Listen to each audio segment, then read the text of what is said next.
Hospital, Benji. Come on, Benj. Hospital.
Hospital, Benji.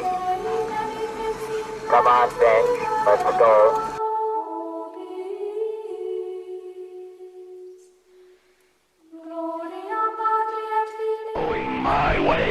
Orbian jest subscribed. I gotta hit the button to talk. What's going on, everybody? Man, we already got a few subscriptions and a few followers before we start, man. Send those baths off. It's bath time. Oh, double whammy. Holy shit. Did someone gift some subs? What's going on? What's up, everybody? Look what we got. It's Kong again. This is like now the first real stream of it, whereas yesterday was kind of me just testing it. Man, Top Guy, welcome to the Great Pyramid. Top Guy cleans the people. People get clean. Pyramid's happy and everything. That's good. We got a Greg today. Hello. It's Greg. Hello. And you know what we're going to do? We're going to talk about fucking Kong lore. Oh, Tilt City. Awesome. Tyler's here, everybody. What? Tyler's just starting his actual like streaming channel instead of his like personal thing. So get your ass over to Tilt City Flip Club on Instagram. I don't know if he has a YouTube up or Twitch channel. Whatever he says to go do, you go do it. You do it right now. Keep the fucking streaming at West Coast alive. Check it out. So yeah. Hello, Greg. Sin's a Greg. You're a Greg. That's right. Do all Gregs know each other? Do you know him? We have a side chat going. Absolutely. Every Greg. Oh. But no 2G Gregs at the end. It's just GREG. So the 2G Gregs and the 1G Gregs have their own like hangout? Oh, absolutely. Interesting. Do not mix. Huh. Interesting. Yeah.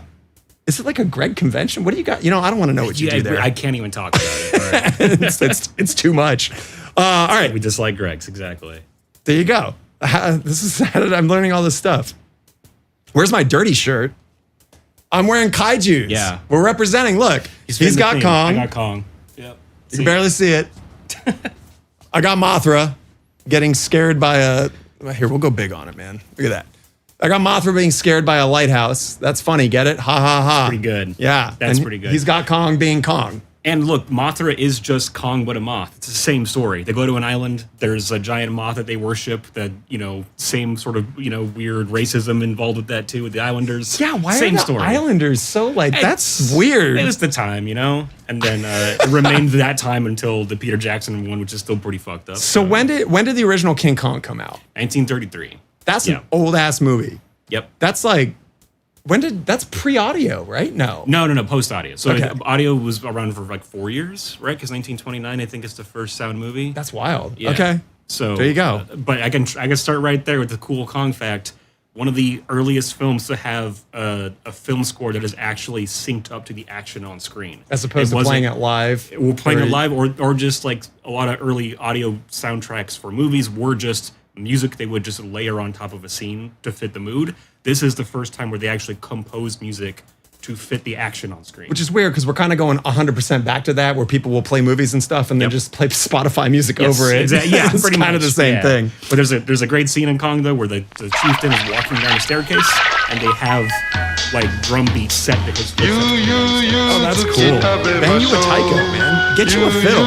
All right. Well, without further ado, let's play some Kizon. I guess I'll go first. I don't want to go first. I want you to go first. Oh, sure. But I don't want to. I'm not going to log in there.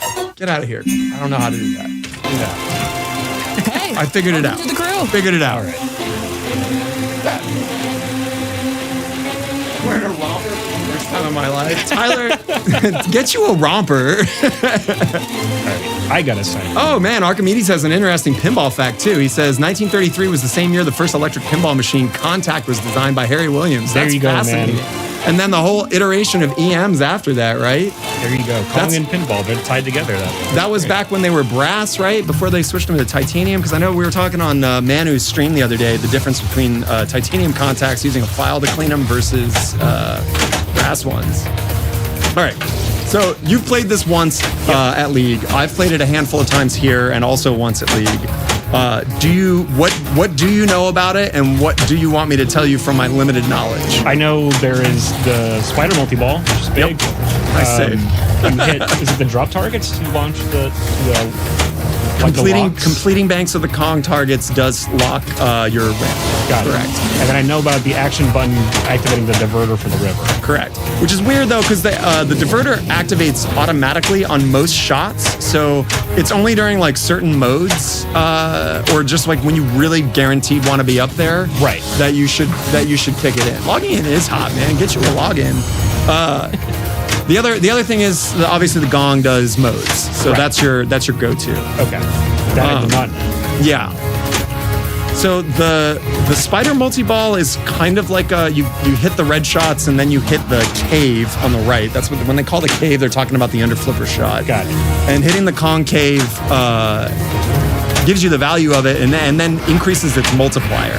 So it's similar to most Elwyn games. You know, it's the longer you can hang in it, the more multipliers you get and the more points it goes up.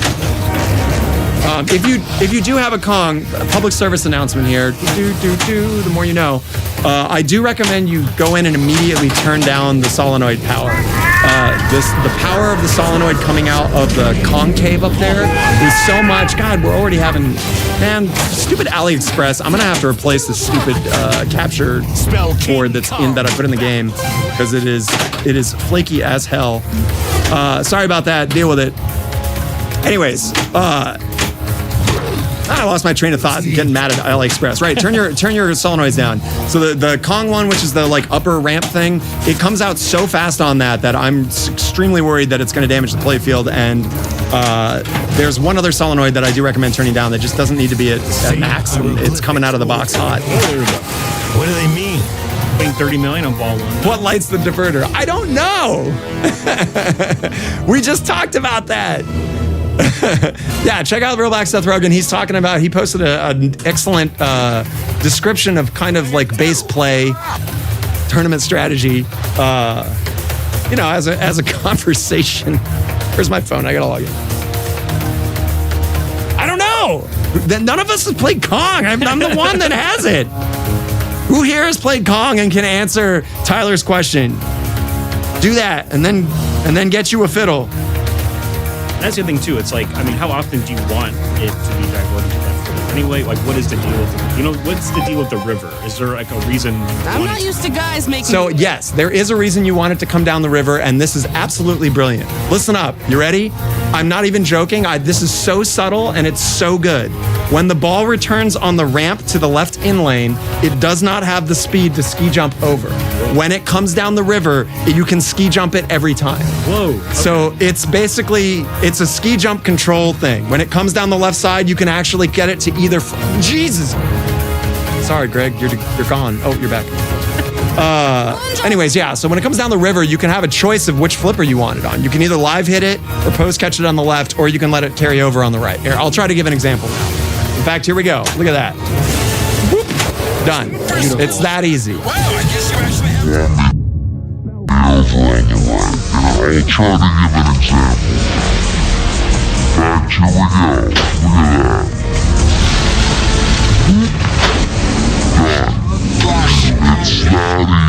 Look at that. It's that easy. Holy shit. Tyler, what are you doing? You absolute madman. That is unbelievable. That's like half the amount of subs we have here. Dude, everybody take a moment and say holy fucking thank you to Tyler, Tilt City Flip Club, for the biggest amount of fucking subs ever. In fact, so many that I'm gonna present an idea. Have you done Toasty Lips yet, Greg? No. I think it's time to do Toasty Lips. Chat, why don't you pick us hot sauce Scoville level, and I'll get the eyedroppers out. Okay, I do know this. I remember that. I have seen this. And we'll do the ceremony. We'll do the hot sauce ceremony. Yes. All right, throw out a number and I'll go pick a sauce. Oh, this gotta be a spicy Kong night. I can't wait, man. Da bomb? We have da bomb. You want da bomb insanity? We can do that. Oh, it's gonna be that kind of a night. I hope you brought wet wipes, man, because we're gonna be. You're gonna want some coolness on that anus later, you know. All right.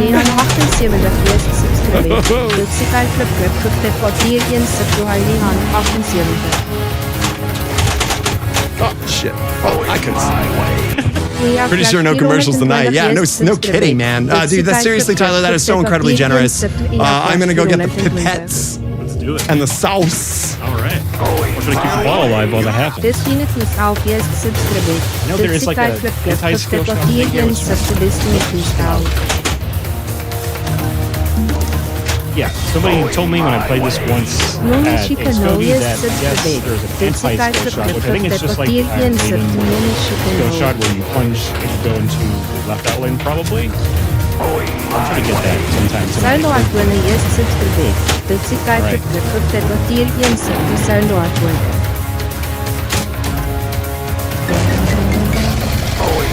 Sneak in, a second sneak in. Ball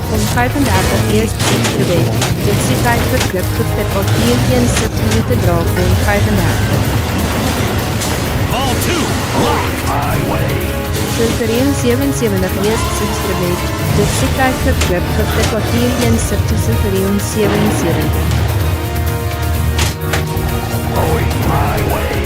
I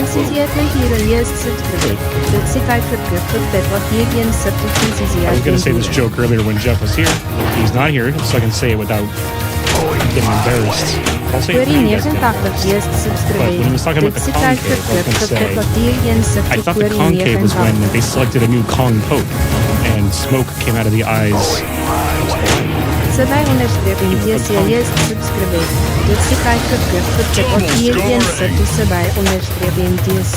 not gonna look at chat and just assume that joke went over swimmingly. Well, he timed that perfect, right? All right. We gotta do one thing though. We gotta bring the Illuminati chanting over to the full screen. It's gonna switch back to the stream starting soon screen for just a second because I gotta copy a layer. So you know, you get it. Just chill. Got a great joke, Greg, and let's keep saying that all night, please. Anytime I say something remotely joke-like, give me a great joke. I told a great joke while you're gone. All right. We should. Oh shit, my bad. We should be received. There should be appropriate Illuminati chanting going on. Please let me know.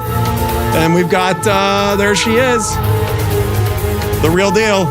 Can't really zoom in while I've got this pipette. Anyways, I'm gonna load her up real quick. Well, here, play my ball. All right. Yeah, I'm gonna load it up.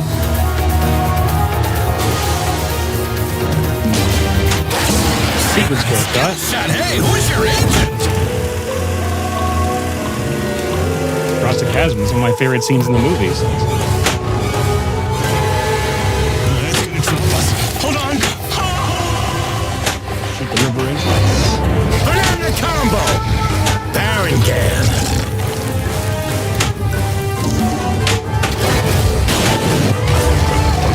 Quick, let's go across.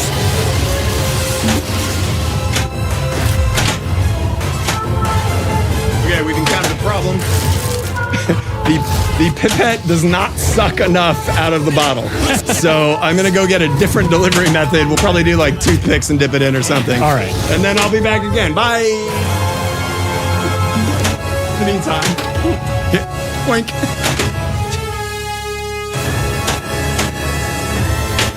You want me to take the wheel? 5. Try to hit the soft part of the rocks. Watch me GC put on Jeff's ball here. Well, I had a Wilhelm scream in there. What happened? Insect multi-ball. Octopus.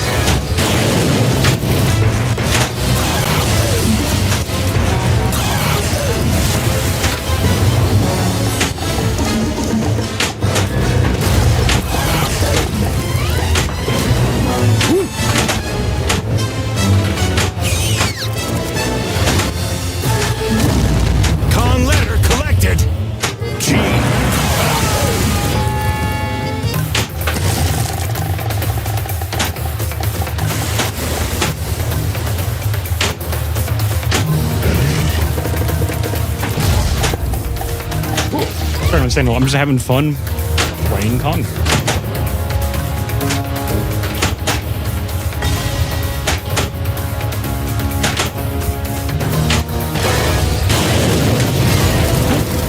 Tried the diverter, but it was not fast enough. Proceed carefully. Lock is lit. Shoot the train. All one, locked. Oh, because I had 2 balls. Banana combo. Goldfinger. Okay, Goldfinger. Okay. Deadeye. Grab the plunger and fire. I just plunge. That's all I'm doing with the Deadeye mode, just plunging over and over. Nice job. It went from cool pipettes to a medicine cup and tiny coffee straws. So, you're doing the plunge thing. So you want to try to short plunge and hit the either in lanes. There you go. You got one. Any of the in lanes or out lanes over there, or the actual yeah, right there. On demand. Jackpot. 1. Yeah, that's I think the outlanes are the anti-skill shot too. It's just like Iron Maiden. So Tilt City says if you just bonk the plunger, it's also a more consistent way of getting a nice, nice drop over there. What's up, Melody? All right, here we go. Here's your makeshift pipette. I'm just gonna dip it in there and get a little bit of the sauce. All right. Now we go to the stream starting. We got the Illuminatis. See anything about this sauce? I don't know. Oh yeah, this is the bomb. All right. You'll enjoy it. Alrighty. Bottoms up. Here we go. Thanks for the subs. Yeah, I didn't say it. I'll say it before I die. But thank you. Tyler is the absolute greatest, most generous, welcoming people out there in the pinball community. So no surprise he's going to do something this cool. You know, thank you, Tyler. Ooh, man. Okay. It's starting. Oh, it's got some heat. There's a little bit on the floor. Let me clean that up. All right. I guess I'll play it with my body.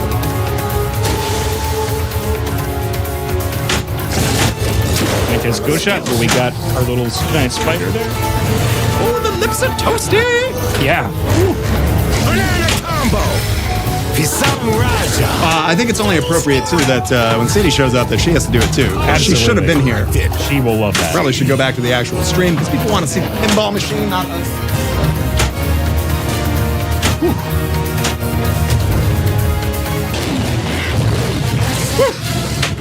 This great joke I just thought of, right now. What's the joke? I'm not repeating it or anything. Oh, here, try Tyler's technique. Okay. When you were talking about concave earlier, I was going to say I thought a concave was when they selected a new Kong Pope, you know? That's pretty good. Or you could say like when your playfield's warped the other way, right? Because it's concave. That too. Puns all night, man. Puns all night.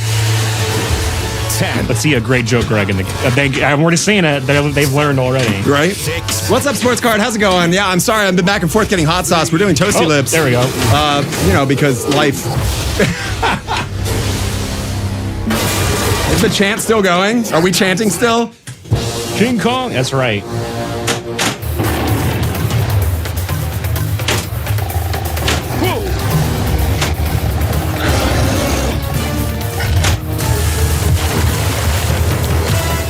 Next island scene will be a 2-ball multi-ball. Oh, interesting. That's cool.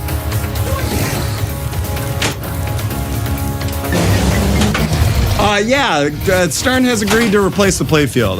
Nothing has arrived yet. I have to wait till it goes on the actual line, but they said they're going to replace it.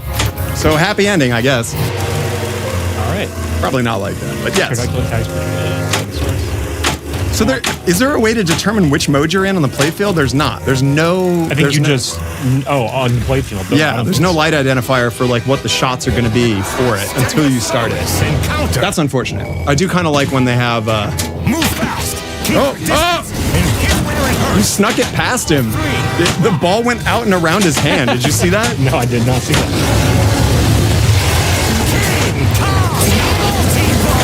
Here we go. Kong multi-ball stacked with the island ball thing. What are my thoughts on the call-outs, says Archimedes? They're a lot better than I thought they were going to be because most of them aren't that guy that they posted from whatever comic group that they were talking about. Impractical Jokers, thank you. Yeah. You can hear his call-outs. They are filtered a little bit, so it sounds slightly old-timey instead of like the Zoom meeting call that they had and posted. But honestly, I find most of them pretty annoying. Like the woman telling you to like get off your phone and play. It just like they spent so much effort stylizing the game to be like thematic to it, and then they put this whole like contemporary layer of like modern jokes that it's not going to stand up. Yeah. 20 years when this game is being played, and it's like get off your phone. Again, when nobody's using phones anymore, it's just dumb. When they could have made it Kong related, and it would never be a problem. Oh, go Avs with a 6 Cisco burn. Come on. Okay, so Sin, I watched it 5, and I'm still not sure. What happened was I shot it from the right flipper. It bounced off of the rubber underneath the lamppost and went up the island jackpot ramp. But I'm looking now. There's no switch under that lamp, that little fake lamp they have there. I don't know if you can tell, but that circular disc that is above the left flipper is actually like a 4-inch tall pole, and it has an LED in it to help provide illumination for that area, which is honestly a pretty smart way for them to add better lighting to an area of the playfield that you cannot see. Stitch says, "Congrats, Greg, on winning B Division." By the way, that's right. We've got a B Division champion here. Well, no, I got third place. Third place champion right here. And well, Lee's here. What's up? Shake and bake, my dude. What's happening, man? Shake and bake. Hopping off, dude. I haven't seen Lee in too long. Your Kong LE is coming Friday on the morning. I can't wait, dude. You're gonna be so happy. I'm pleased to respond that this game is absolutely a blast. Unlike D&D. Sorry, D&D, but this real feels. I made a comment when I was talking to, I guess I should shout out my own podcast. By the way, we're doing a podcast. Anyways, when I was talking to, Johnny Crap about it, I discussed a little bit about the layout of this playfield, and I feel like it's got kind of a Jack Danger feel with how the misdirection of the balls. Like you shoot a ball one way and you think it's going to go one way, and it doesn't. It whips around in unique ways. So the ball paths feel a little bit more like a Jack Danger game, but it's still absolutely like an L1 game, I think. What do you think, Greg? Absolutely, I totally agree. No, it kind of, all the business with the river on the side and the 2 flippers up top, it is definitely not like other L1s, which tend to be a little more, like you said, straightforward, right? Like you see exactly where the ball is going to go and paths are clear and obvious. But this one, it's kind of a little complex and deceptive. Yeah. I made a comment about how I was shocked that, it's like L1's like a first 4-flipper L1 game, but Iron Maiden's a 4-flipper L1 game as well. Is that L1 too? I actually didn't know. Oh yeah, Iron Maiden was actually his Archer homebrew system, and it's the game that got him a job at Stern. Oh, the Paper Blades! Just in time! Archimedes said, "Don't you mean Kongplex instead of complex?" Let's keep them coming, man. You're totally right. Kongplex is very complex. Those goddamn puns flowing. Oh, thank you very much. Oh, shit. I didn't even hear it. Yeah, I gotta turn it up. I turned it down for the interview. You're right. I'll turn up the monitor. My bad. My bad.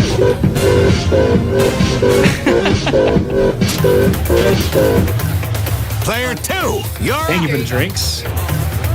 Appreciate it. Sorry, I know I bonked it. What is the fuck? Archimedes says he'll go apeshit in the chat. I hate you. Yeah, I'm on antibiotics, so I cannot have. Let's go. Probably shouldn't even have that hot sauce, but whatever. Hot sauce there, yeah.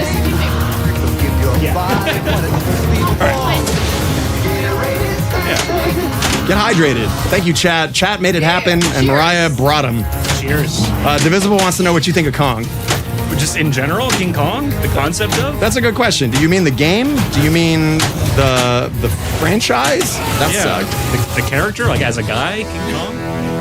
The guy King Kong, the giant monkey.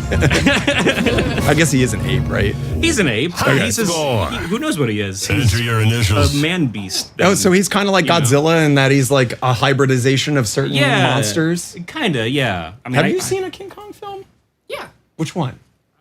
Okay. Was it black and white? That's she hasn't seen one. He means the pin. I think the pin. Congratulations. Yeah, the pin. I mean, I love it. Why don't you start it off? Oh wait, no, you can't because Hired Guns has got pole position. Hey. And I don't know how to do that in any way that isn't going to make me look ridiculous in front of chat. No, you can be third. Just take mine. Take mine.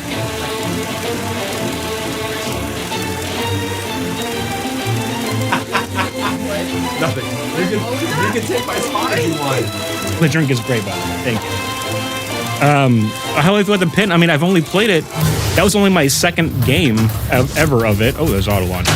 But I really like it. I mean, like I played long enough on that ball just now, that game, that I feel like I got a good feel for what it's like and the flow of it, kind of. And I think it's awesome. It's really fun. I mean, you've said already that it feels a little easy, and I agree. Like balls can seemingly last a long time, and I never really felt like I was in danger of like draining all that much at points, you know? It's weird that the center post, which does exist, and I have used it, it's really far below the flippers in a way that feels like, I think it's there more to like prevent death saves and some other tournament stuff. Right. But I'm not sure that this is a good tournament game. It's just, you would have to take the posts like either out, remove the rubbers, put them at max difficulty. Like you would really need to crank this up to like 11 to have it be good. And I don't mean that as in like, man, we are like such pro players. I mean, obviously Greg got third place in B division, so we're not bad, and that's at On Tilt where there's some of the best players amazing in players. the nation. Absolutely. So, you know. Also, shout out to On Tilt people. I saw Melody in here. Thank you so much for hopping in.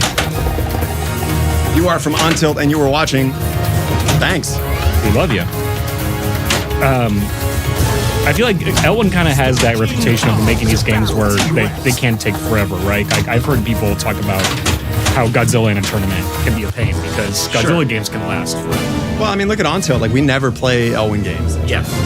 Godzilla has been removed from Ace. Godzilla's not there anymore. Godzilla's gone. The only one we did have was Iron Maiden for And Jaws. Right? And Jaws. That's a good point, yeah. Two Jaws, actually. Ellie and the Pro. Which Jaws is, I mean, he's made it hard by putzing with the posts and stuff. But at least that one, it's so open. It's not, I don't know. It's just, it's a regular pinball machine because 2/3 of it is pretty much open playfield. Absolutely. Middle ramp is very, very Melody says Godzilla's in West Hills. Well, that makes sense. They're not really doing tournaments there. I guess they are starting a casual tournament if you are in the Los Angeles area and you do want to play some pinball but not have to like worry about playing against people that are ridiculously good. Check out West Hills. There's going to be the completely amateur open / fun tournament, I guess is a better term for it. It's really not about skill. All right. So now that I've said how easy this game is, I'm looking forward to putting up an incredibly shit score. I mean, that's so cool, man. Like, let me grab this ball and we'll take a look at that replay. So just check out, don't do it. All right, that'll work. So just check out the combo and the flow on this, man. Like D&D, you can't flow like this. I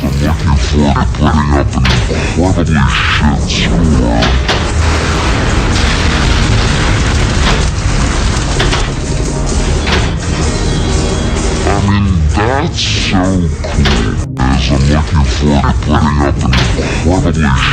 As I'm looking forward to putting up an incredibly shit score. So, you know, you can see there, like, the ramp combo shot into the other shot and then into the, like, I don't know, whatever the shot is above the ramp that feeds down the flipper. It's just, it's such a cool set of flow. So an orbit shot to the upper right flipper. Yes? That's correct. It is an orbit to the upper right flipper. And then if you miss the ramp, it's kind of an inner orbit, I guess you would call it, or like a pathway redirection. Yeah. And that dumps back up to the left upper flipper. And then from the upper left flipper, you can hit the ramp, which will send it back over to the right flipper and allow you to potentially do the combo again. You could go back and forth from these two shots infinitely if you could hit the little river corkscrew, then hit the ramp and do that repeatedly. The thing is, that shot for that corkscrew is not very big. Right. That seems to be my choice method of plunging. No matter what, I always hit that. spell King Kong. One thing we don't know how to do and that we're supposed to figure out on stream here, especially since Tyler just got 25 subs for the channel, is I have no idea how to relight the button for the diverter. So chat, this is the, let's use it right now just so that it's gone. And then chat, if you could pay attention and tell me when you see it relight. Because, okay, it came back. I think it's just on a timer, maybe. All right, it's gone. Let's see when it does say log bridge there. Maybe you just have to hit the in lane up here, and it'll give you one back. Is it more of a flow monster than Demolition Man? Are you saying Demolition Man when you're holding the like vertical handles, or the ones where they're on the? Because I feel like it's so much easier to flow on that. Okay, I hit the log bridge and it didn't do that, so that is clearly wrong. Again, I don't know. I would say this is flowy in such a wild way. Like, you almost feel out of control with how crazy the ball paths are when you're in multi-ball. It's just all over. All right, man, you got to give us some Kong lore, though. Because, like, Greg dropped the education here. I got to launch into it. I mean, you want me to start from the very, very beginning? Like, hell yeah. I don't know origins. shit about Kong. All right. I was legitimately practicing this the other day. I was like, I'm going to have to say this out loud, so I practice saying it. So I was like walking to the grocery store muttering Kong forward my breath. That's incredible. Yeah. That's fucking commitment. Illuminati commitment right there. All right. So King Kong is thought up by a guy named Marion C. Cooper, an old school like adventure Indiana Jones type, who got into the film industry and would go out on location to exotic places and shoot exotic animals. So he was very into like the sort of, kind of safari lifestyle. He had loved gorillas since he was a kid.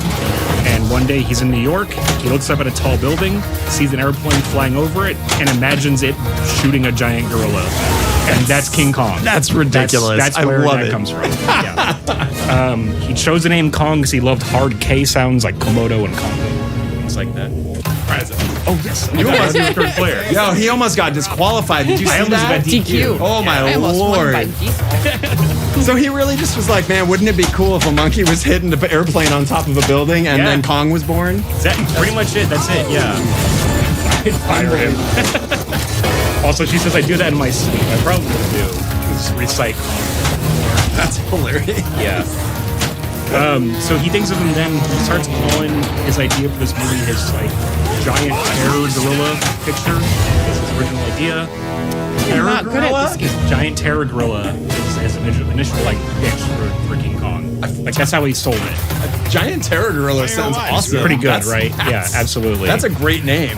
One of his original ideas for this was to just capture a real gorilla and like film it doing things, and one of those things was going to be have it fight a Komodo dragon on camera. Okay, does that play into some of the like villain creatures that absolutely. are in the game? Oh yes. For whatever reason, he really wanted King Kong to fight a giant lizard. So he thought I can just depict that with Komodo dragons. But did he just not like lizards? Like, I don't know. It's I feel like at the time there was an interest in like people are covering dinosaur bones and shit, and in kind of the public consciousness, people were talking about dinosaurs. You're up. And like they were, Komodo dragons had been discovered maybe like 30 years before, so they're kind of like a new, like, sort of novel thing, like big lizards. Not to throw shade at this guy, but I would have picked a giant lizard to climb the building and had him fight a giant ape. Like, I would have flipped it. You would have flipped it? I would have flipped it. I see. I don't know. It's tough. Both are great. I love giant gorillas, love giant lizards. Well, that was going to be my next question. If you had a, not talking pinball, I'm just talking creatures in general, would you pick Godzilla over Kong? I mean, it's tough. I started with Kong first. Like, that was the first one I really got into. And it wasn't until a little bit later I watched all the Godzilla. So does it being first merit being first in your heart? No, I think I would go Godzilla as the better monster overall. I would also go Godzilla. Hold on, what's this? Oh, pressing both thumb buttons. Man, you're not talking about this game. As soon as I heard thumb buttons, I'm like, man, you're clearly talking about Demolition Man. We're talking about Kong. Whistlefish, get out of here. I mean, I'm kidding. What's going on, man? I hope you're doing good. What is... Jesus Christ, dude. This is called the Smit. Look at all this good stuff. Wait, capture Simon?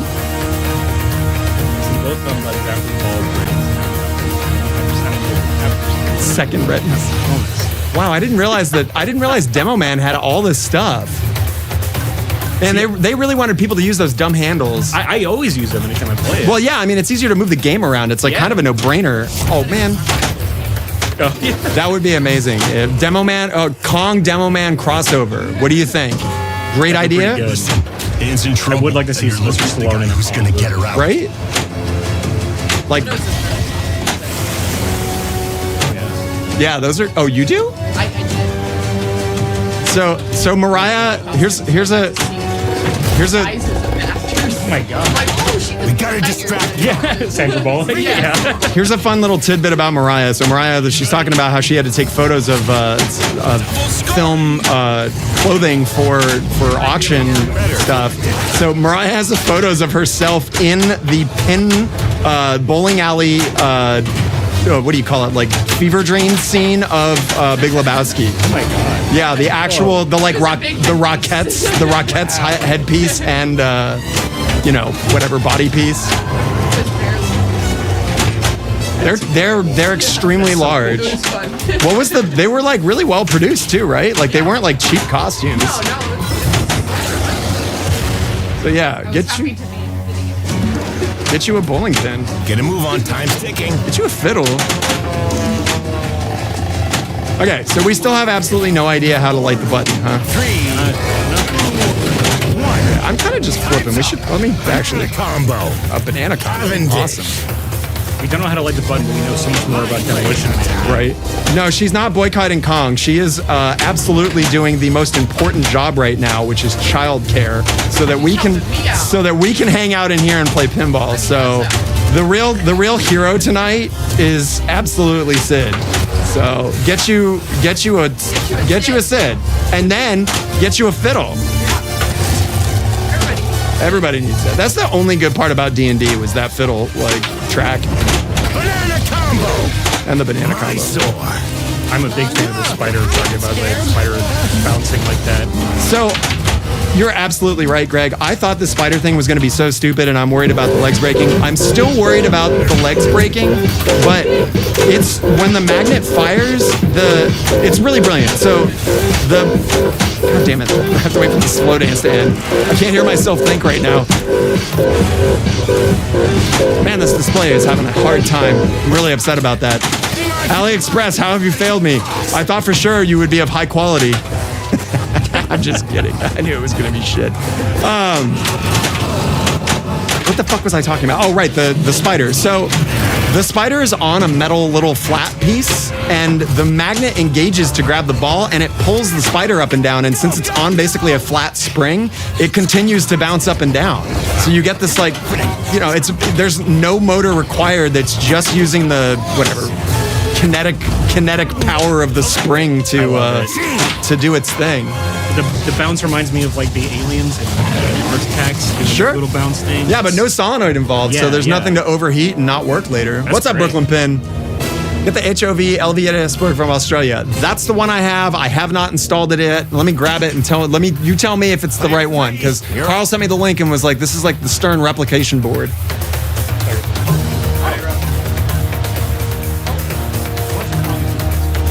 I played it for the first time last night. Oh wow. And I was exhausted, and it's not treating me good. I haven't been as much lately. I've been busy, but it's shown.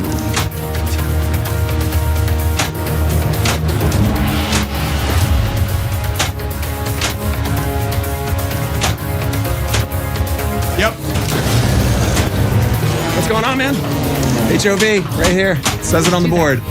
So I will put this one in and replace this one because I don't want to jinx it, but I'm going to say I don't see myself selling Kong anytime soon. Whereas D&D, I was like, that game's got to go. This one, I want to see how it develops. I think it's going to be a big keeper. Yeah, that's a cool thing to learn. Think about too is that this is not a complete code yet, and still, I think it's playing pretty well for me. Skill shot! Right hand down. Greg, Hold on. Right hand up, left hand up.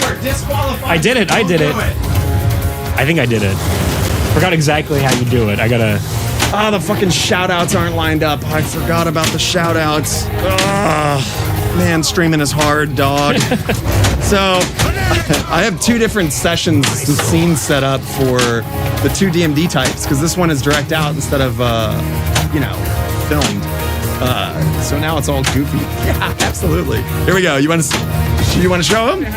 Here, we'll go full screen. Check it out. You get the Illuminati sign while you get it. Here you go. This is Mariah in the suit. There it is. Wow. Real deal.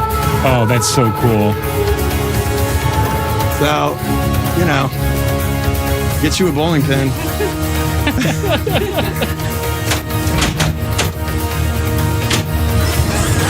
That is honestly an amazing opportunity, amazing photo to have. That is so cool.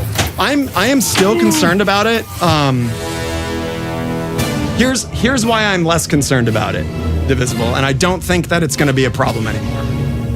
So I'm taking back literally what I just said. Player 2, you're up. What? Seriously? I don't know what layer is that. Whatever, man. Just deal with the chant, man. It's the Illuminati channel. Get your chant on.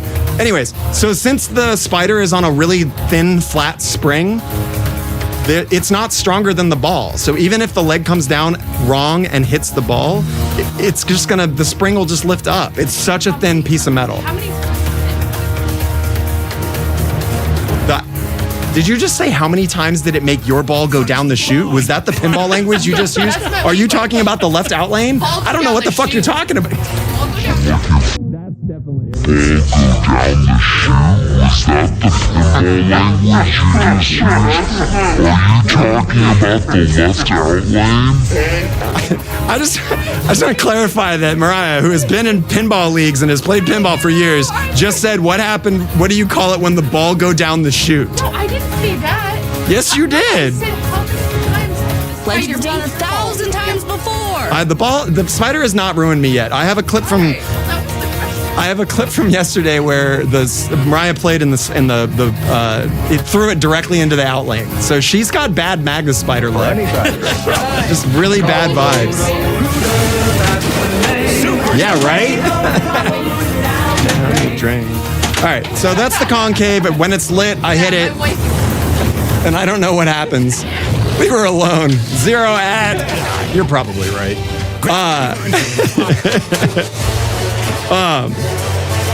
It's a left out lane. Oh, I should probably pay attention. Oh shit! What? No! Ow! Ow!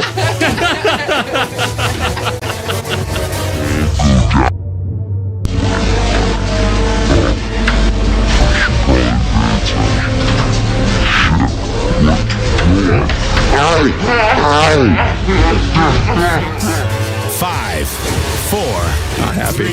2 3, balls, 1 lane. 1. 1 ball, 1 lane. Time's up. Okay, so 2 balls, 1 shoot. Aim for the shoot. Yep, Brooklyn Pin, you got it. So that was terrible because I got abused. And let's lock a ball. Old people. What? It's blinking. Give me the lock. Oh man, Professional people. Yeah. All kinds of right. people here in freaky Bay people. Area. We're a little bit of the freaky people. Bay Area. Ball 1. All right, that's 1 lock. The freaky people.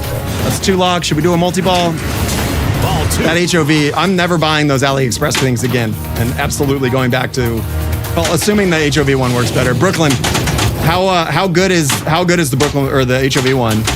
I'm assuming you have experience with it. Get a bonus out the out. That shoot. I love that. That's excellent, Swizzlefish. I just want you to know that I think that's great. All right, so this is Kong multi-ball. HOV the best. Okay, fantastic. Well, I'm looking forward to it. Yeah, the usage on the shaker motor is really minimal. Like, honestly, I haven't felt it most of the game, but there are a few sequences where it's like really noticeable. So I don't know whether they just haven't bothered to like code a lot of the shaky stuff yet, or what. I mean, it's kind of nice to save it for a big multi-ball like this. You know? Yeah, totally. You don't need to shake every shot like it's, I don't know.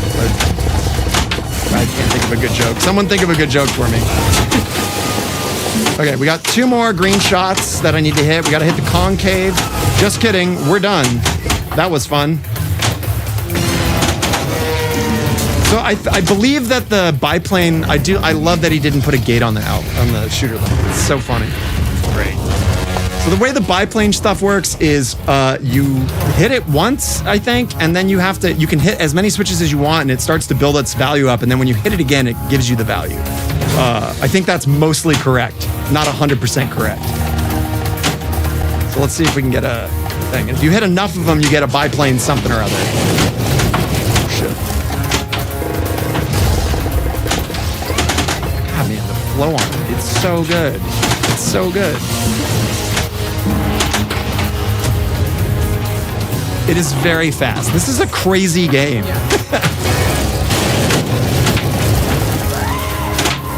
I went down the right chute.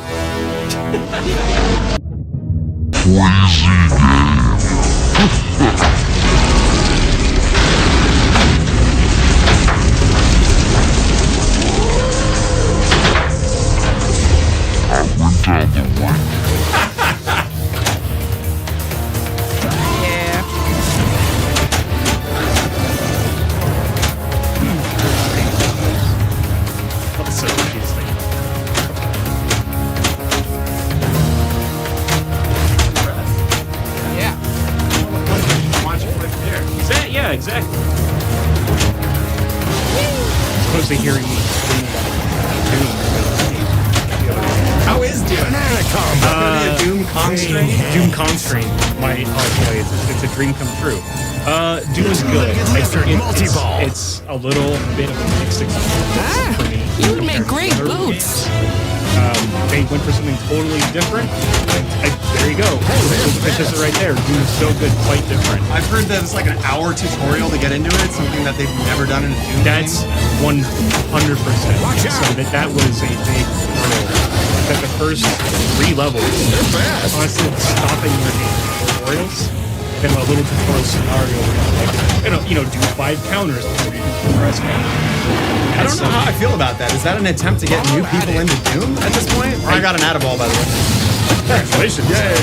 I think it's like they're nervous about changing the gameplay so much from the last game. It was so fast and so mobile and focused on the air combat. This is very tilted.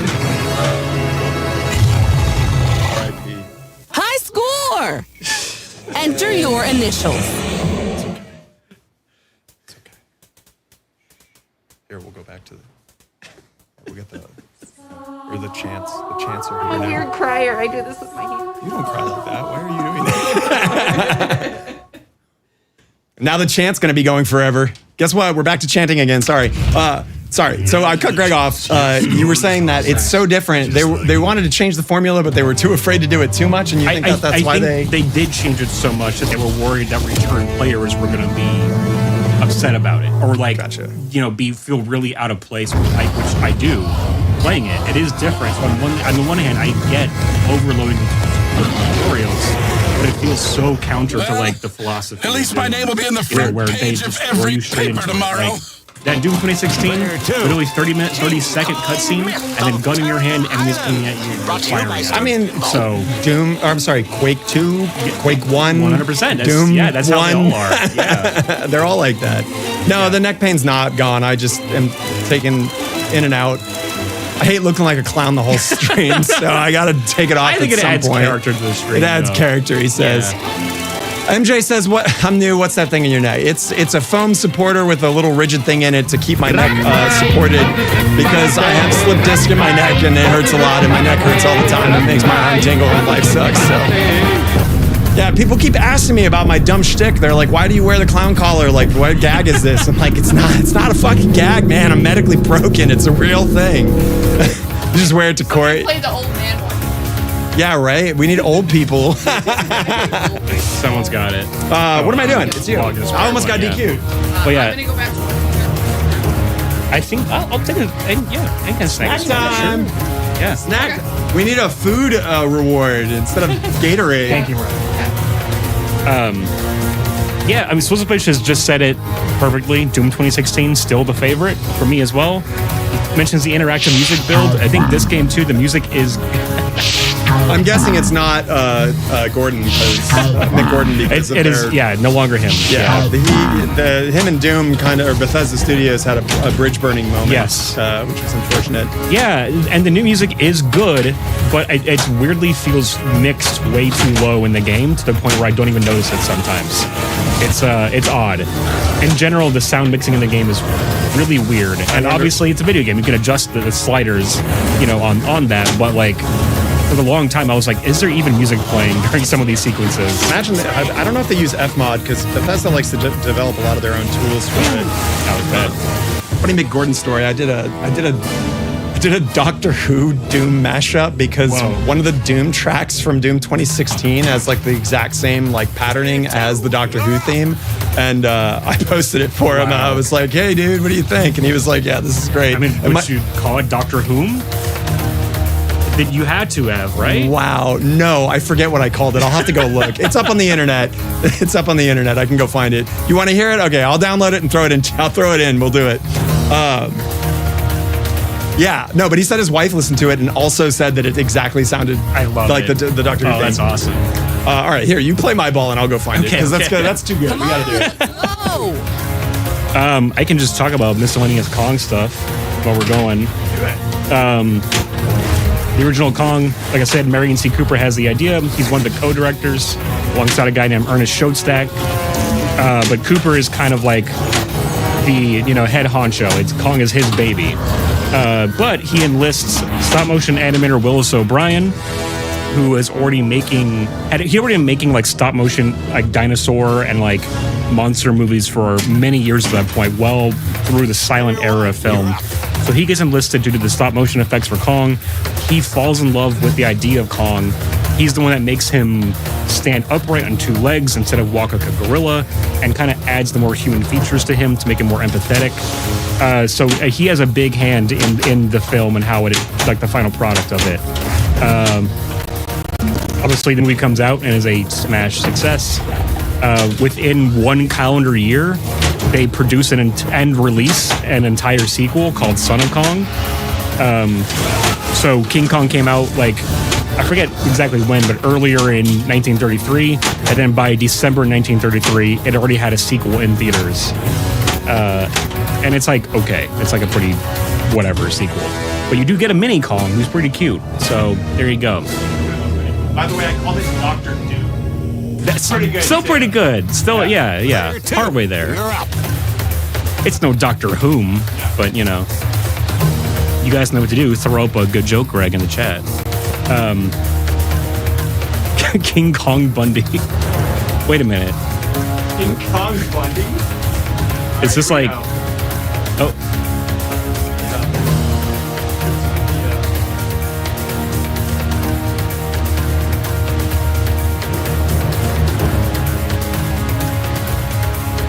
Get off your phone and plunge. That's not a good call out. Why would you say that? Why would you say that? All right, chat, let them know. Ready? It's about to be food time.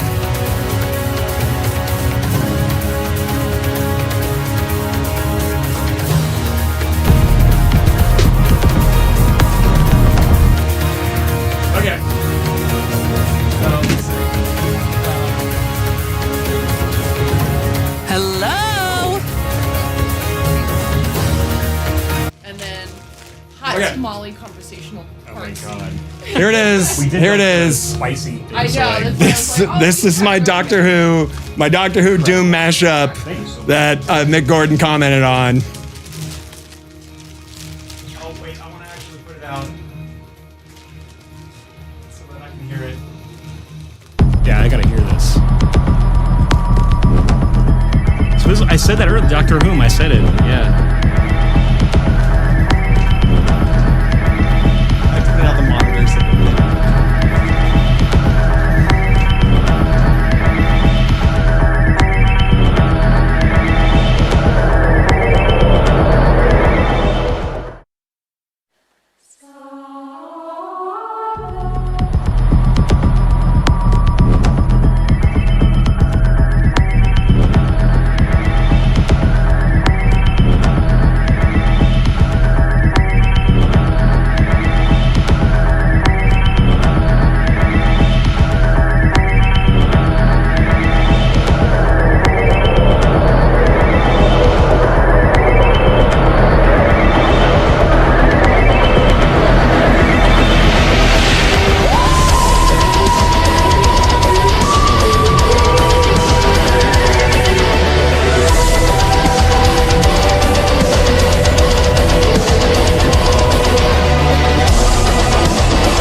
Yeah, I know. I was trying to do it on my hips so that it would be like keeping it straight. Did you see that like sick angled action? Anyways, yeah, if you don't know, I work in music, and that was super fun. I did have to do a lot of like time warping and pitching to make sure that the melody changed when it shifts keys in the second half. But yeah, that's my Doctor Who thing. It is your ball if you're playing this one. Yeah. I'm trying to make sure the stream is back to normal. Something and pull. Okay. Everything should be back to normal. Let me know. You can hear us. You can hear the game. Time warping. That's true. Right, That's a good point. Mick was like, I sent it to him and was just like, hey man, like, because we work in similar industries. Because I used to work in video games and stuff, so we're not friends, but I'm able to get in contact with him. And I was like, hey, don't sue me, but I think you might appreciate this. And I sent it to him, and he was just like, it's funny you say that because my wife said the same thing when I was working on the track, that it sounded like the Doctor Who theme. So there you go. Yeah, no, it's not on Shazam. I have it on special secret sauce. That was hard on my neck, and I don't even have slip discs. Right? Yeah. By the way, shout out to Greg with the fucking hair whip, man. That was amazing. I gotta put this to use, you know? I have it for a reason, I guess. Also, I really hope someone clipped that. I gotta find out where I'm hidden. I'm trying to mark it so I know where it is. LimeWire. Wow, man. There's the throwback. Yeah, it's on Napster. God, that did kind of mess my neck up. 5-point attack, perfect.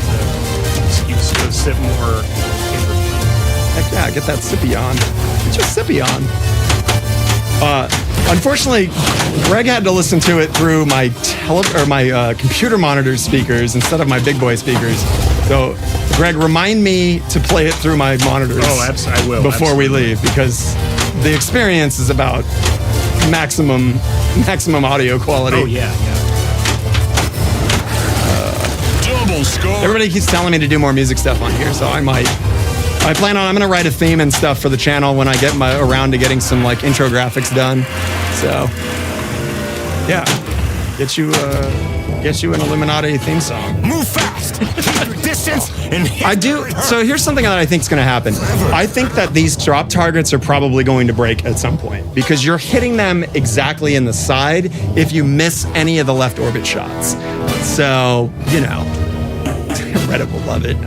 Fuck Reddit. Those people are so mean. All they want to look at is billion-point posts with people jacking off to their scores on their own games, and they don't want to watch any original content of people like actually working hard to make like original pinball stuff. If you're on Reddit and you shit on any of my content because you didn't like it and you did thumbs up a fucking billion-point post of somebody with their Godzilla that they've posted 1,000 times, fuck you. You're a dick.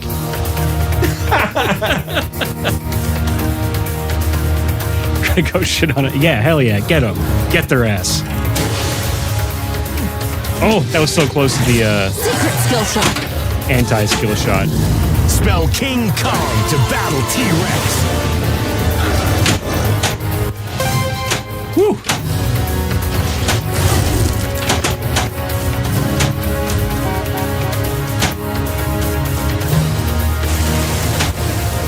All right. I can talk about... Everybody's putting angry finger emojis. Yeah. I gotta put my neck brace back on. You can tell, like, I got a lidocaine patch on there too, just for shits. Everybody loves it. Get you a lidocaine patch. Super skill shot.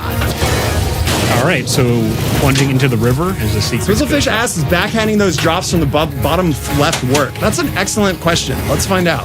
I'll try that on my turn. Backhanding the four bank okay. from the lower left flipper. I'm assuming that's what you mean, right, Swizzle?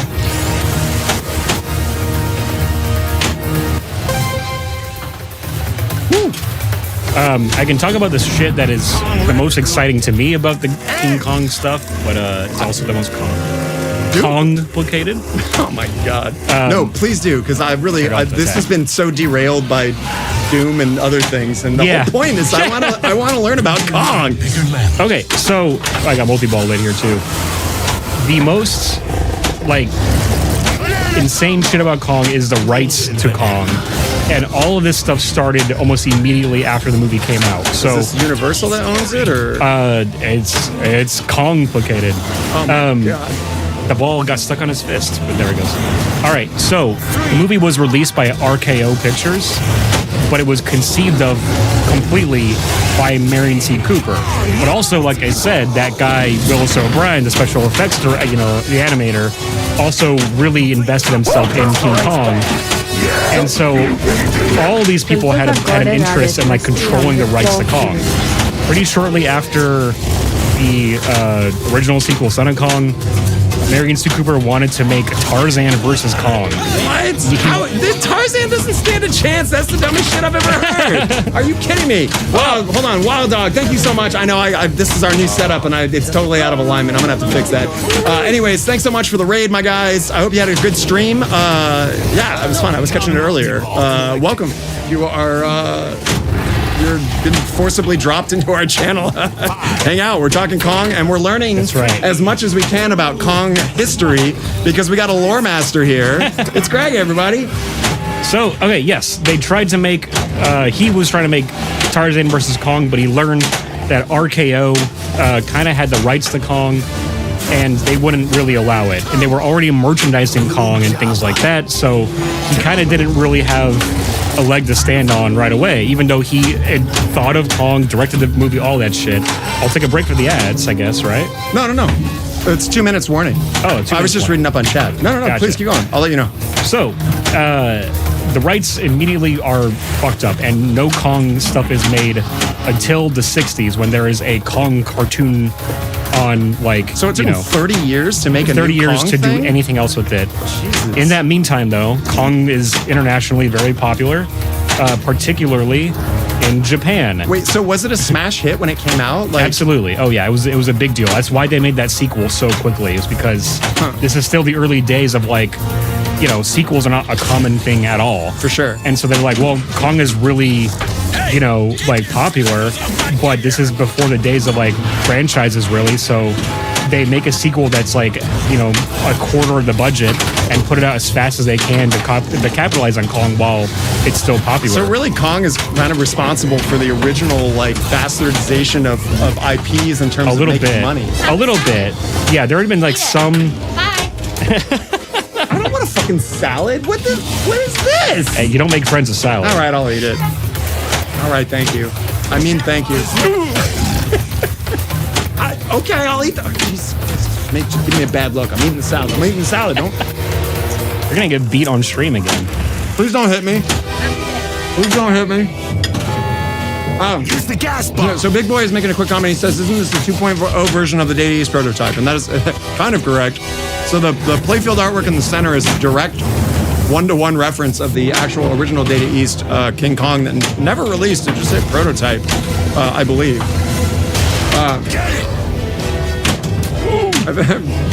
Big Boy says he's expecting a 2.0 for Laser War and Checkpoint. Dude, you're fighting a laser war. I love that game. That's true. All right. So they rushed the sequel out. Yes. It's been 30 years since they've really done anything with the IP. We're now in the mid-60s. To kind of rewind back to the 30s real quick. Like I said, Kong international success. This prompts the country of Japan to produce. There are actually Japanese King Kong movies from the 30s. There's at least 2 of them, but they are lost films because of the firebombing of Tokyo. Wow, that sucks. Yes. So there's promotional material for them and some stills that exist from these movies. I don't know too much about one of them, but one of them was called King Kong and Edo. And it was a period piece, set in ancient Japan with a guy in a gorilla suit. I'm assuming these weren't sanctioned. No, definitely not. Yeah, I mean, this is before copyright law is really that much of a thing, Okay, Greg, what happened Kong related in 1974? And my hint is sweet. Swizzlefish is taking all my thunder. He's talking Doom. He's talking obscure Kong stuff. Wait, 1974. Player 2. That one might be a blank spot for me, Swizzlefish. You'll have to educate us. Swizzlefish, stop trying to be a jerk. All right, we got ads going. Yeah, we do. I'm waiting for the ads to finish. Because some people don't. Even though we had, Tyler. Well, I'm going to do another Tyler shout out, man. I have to. I mean, he just bankrupted an entire country's GDP with gifted subs.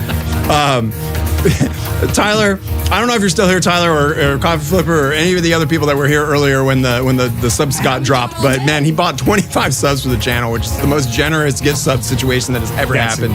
If you don't know who Tyler is, Tyler White is one of the most passionate pinball people, one of the most proactive people in the pinball community in terms of setting up events. He just set up an event out at. He's still here. Amazing. Here, dude, you do this. You do this better than I do. Plug your new tournament location. Also, go follow Tilt City Flip Club on Instagram. That's the only place that he has it set up now. It's fresh off the plate, man. This is the birth of a pinball situation. Pinball situation. That's right. A mutual friend. Are you kidding me? Stop! Stop! What is happening? What the fuck? Dude, there's so many emojis. My computer's gonna crash.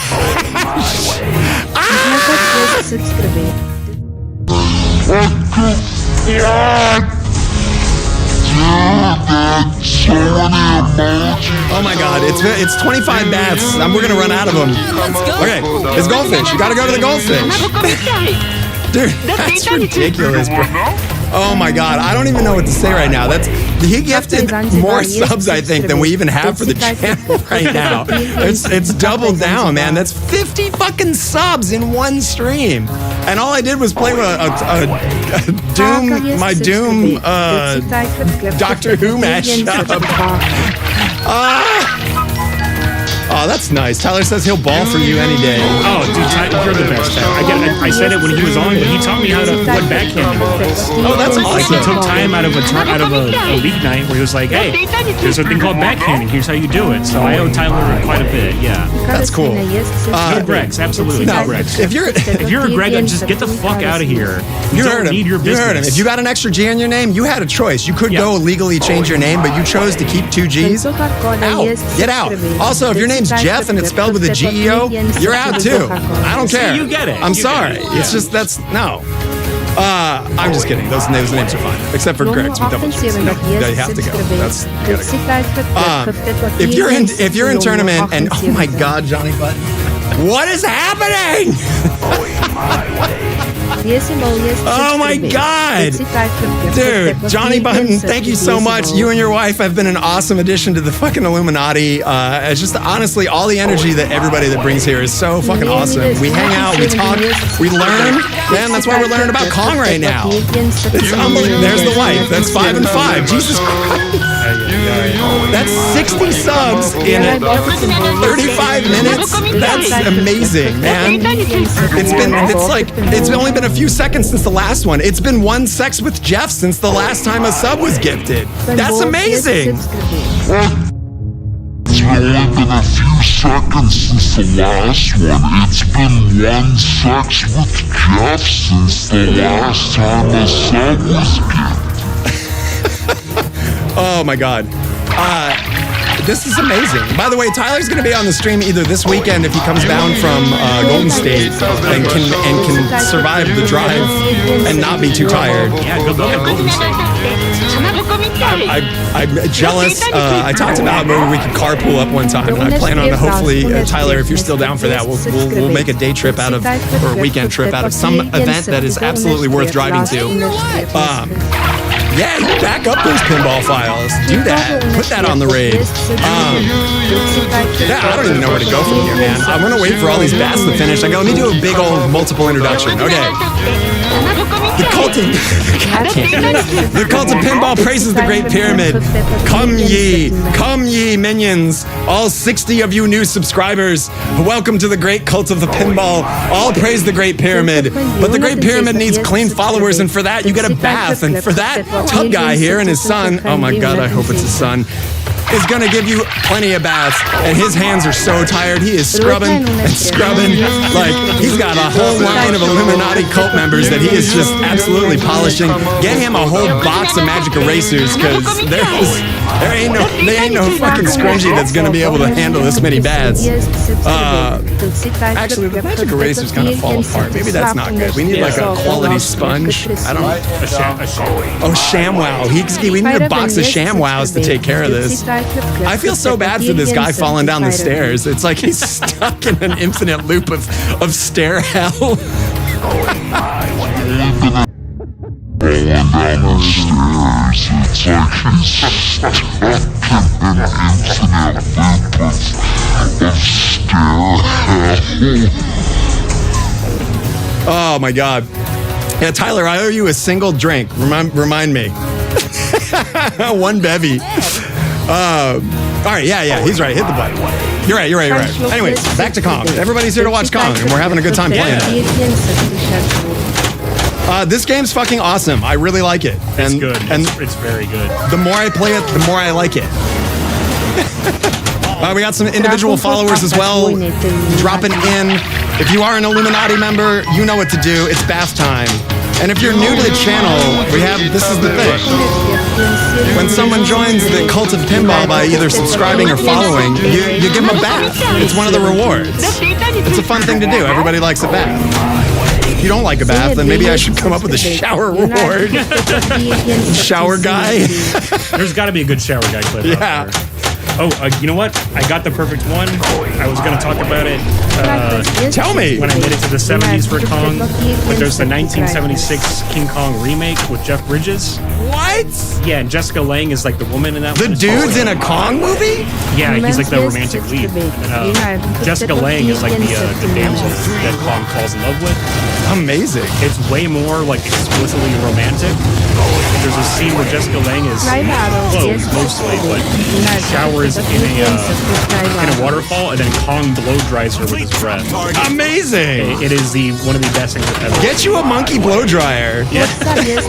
Here, take over. I'm going to turn the rewards down in volume for this. All right. Taking over on this moldy ball here, on Kong moldy ball.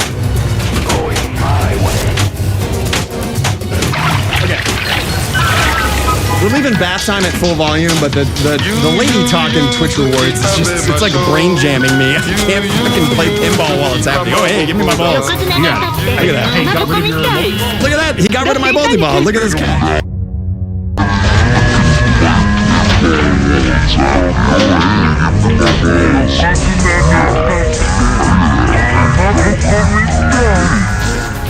A monkey blow dryer. King Kong holds Jessica Lange in his palm and blows her dry. And it's very romantic. Her hair is blowing in his breath. Sorry, did you just call a monkey blowing a girl romantic? I watched the scene. You got to see the scene in the movie. Okay, that's awesome. If somebody can find that on YouTube, I'll pull it up. Yeah, Sadie, you missed Tyler and Johnny Button and his wife. Absolutely, Jay Biscuity just dropped 60 subs. So we're rocking sub fever right now.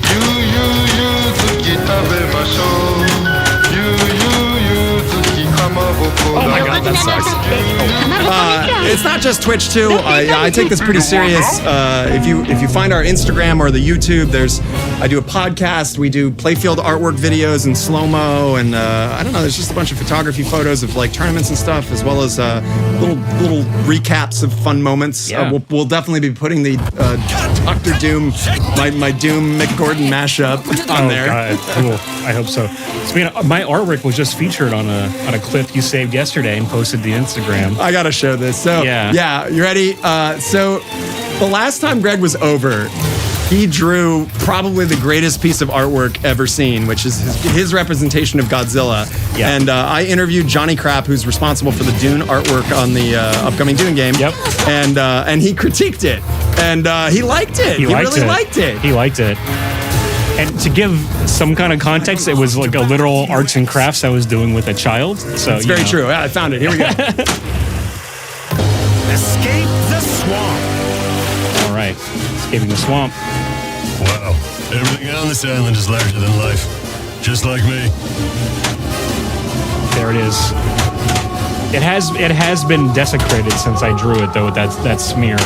Yeah, I'm sorry about that. I spilled some beer on your Godzilla, and I feel really bad about it. Yeah, I'm sorry about that. I spilled some beer on your Godzilla. I feel really bad about it. Deal. Make those two movies. They got lost in Japanese bombings and all that. What? But there's a guy in Japan, a film executive and producer named I think it's Toriyuki. Swiss will probably correct me. But he, and I should know his name because he's an important guy, but he is the guy that has the idea for Godzilla. Time's up. And it's inspired by his love of King Kong. He wants to make a giant monster movie. He just kind of knows it's something he wants to do. He's on an airplane someday. He's looking out by the ocean, and he just has the image in his head, kind of like King Kong in the building. He just has the image of a giant lizard rising out of the ocean. Why are all kaiju like creation stories like, well, fuck it, this would be cool? I mean, that's it, right? You just kind of think about it. That's true. There it is. So he envisions Godzilla, and he to himself is kind of like, this can be my King Kong. He makes Godzilla. He produces Godzilla. He controls that franchise for the longest time. There it is. Here it is. Yeah, this is the Kong the hairdryer. Yeah, we got to share this as a community right now.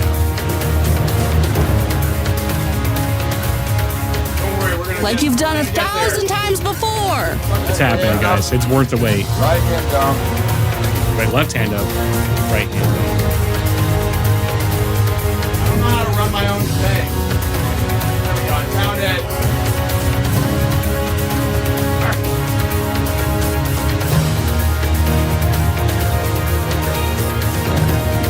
Go to the web address. Hi. Oh, Come on, let's go. We are, guys. I promise you, this is worth it. So she's just taking a shower in a waterfall.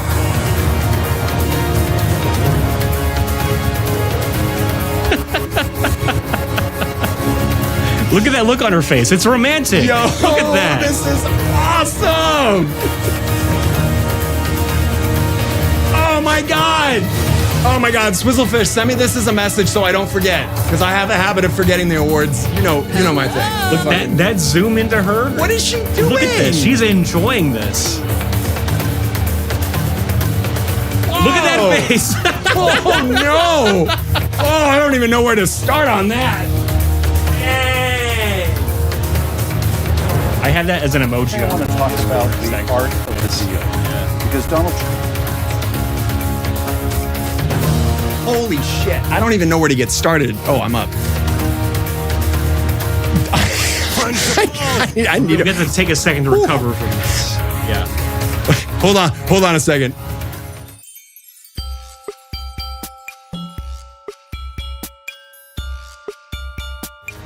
Okay, I'm better now. Whew. Whew. I needed that.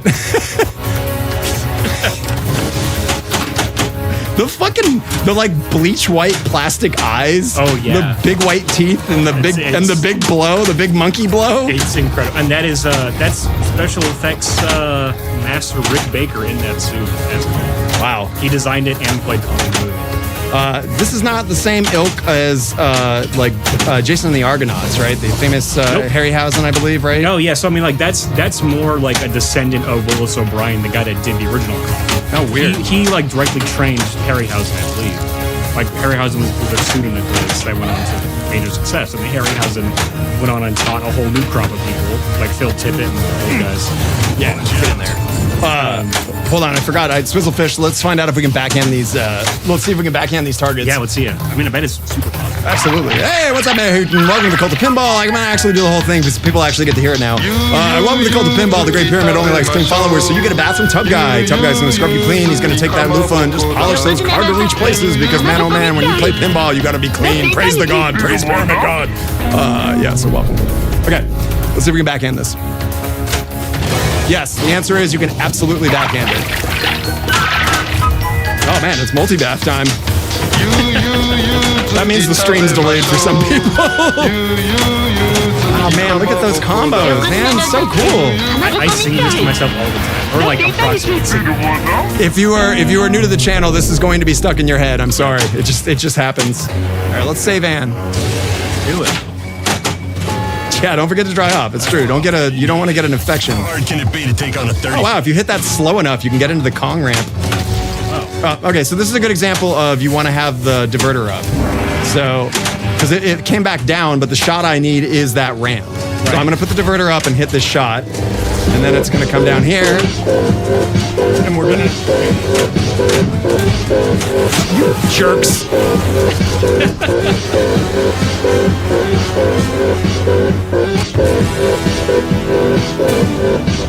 Oh, right. I came in for the end. I'm sorry.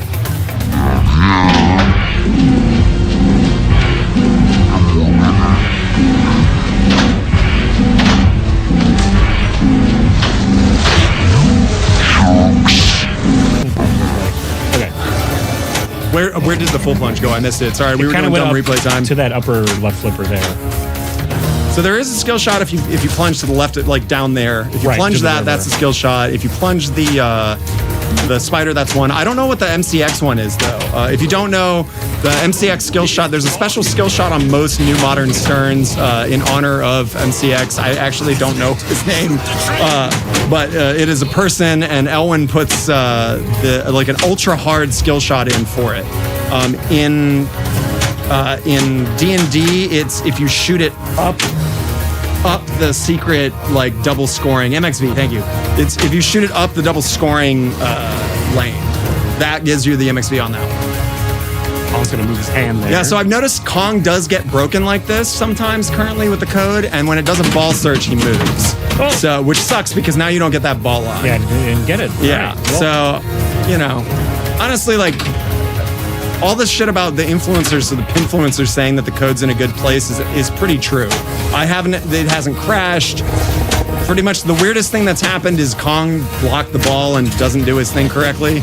And also one time the screen went black for like a good 10 seconds when it was supposed to be moving on to a different section of the game. It just like needed a moment. It's getting old.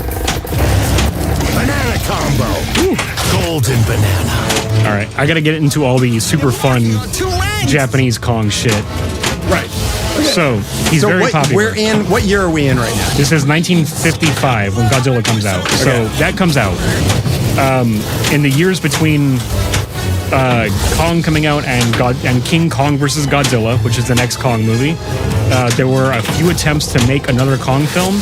Willis O'Brien kept trying, even though he was like legally, kind of barred from doing so. He had an idea for a movie where Carl Denham, the director character from the first film, would go to like an asteroid looking for the Fountain of Youth. What? And on that asteroid, there would be like a sci-fi civilization, but also like a weird sci-fi jungle where a Kong was. I don't know if that means Kong is an alien that came from this asteroid, or it was just a coincidence. I don't know. Kong's an alien?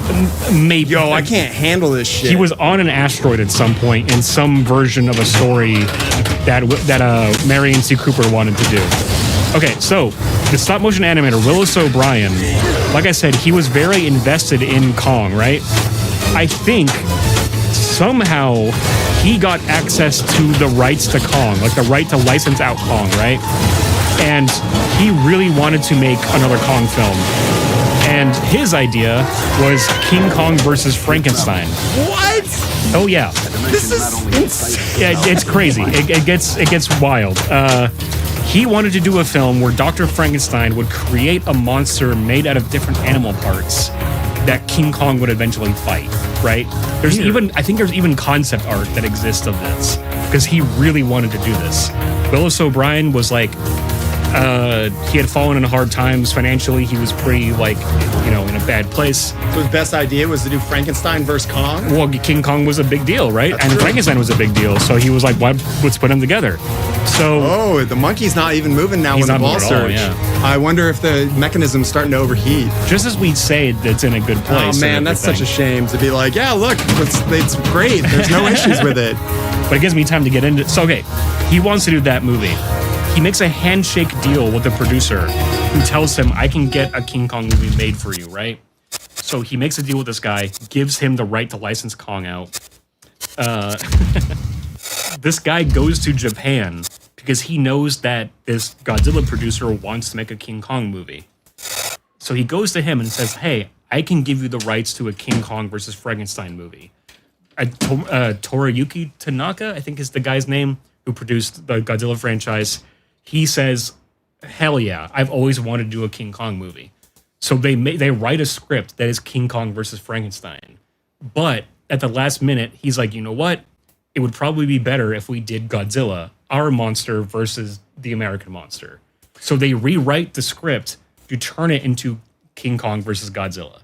But there are still remnants in the script where you can tell it was going to be Frankenstein and things got flipped around because in that film, King Kong gets struck by lightning and gets stronger.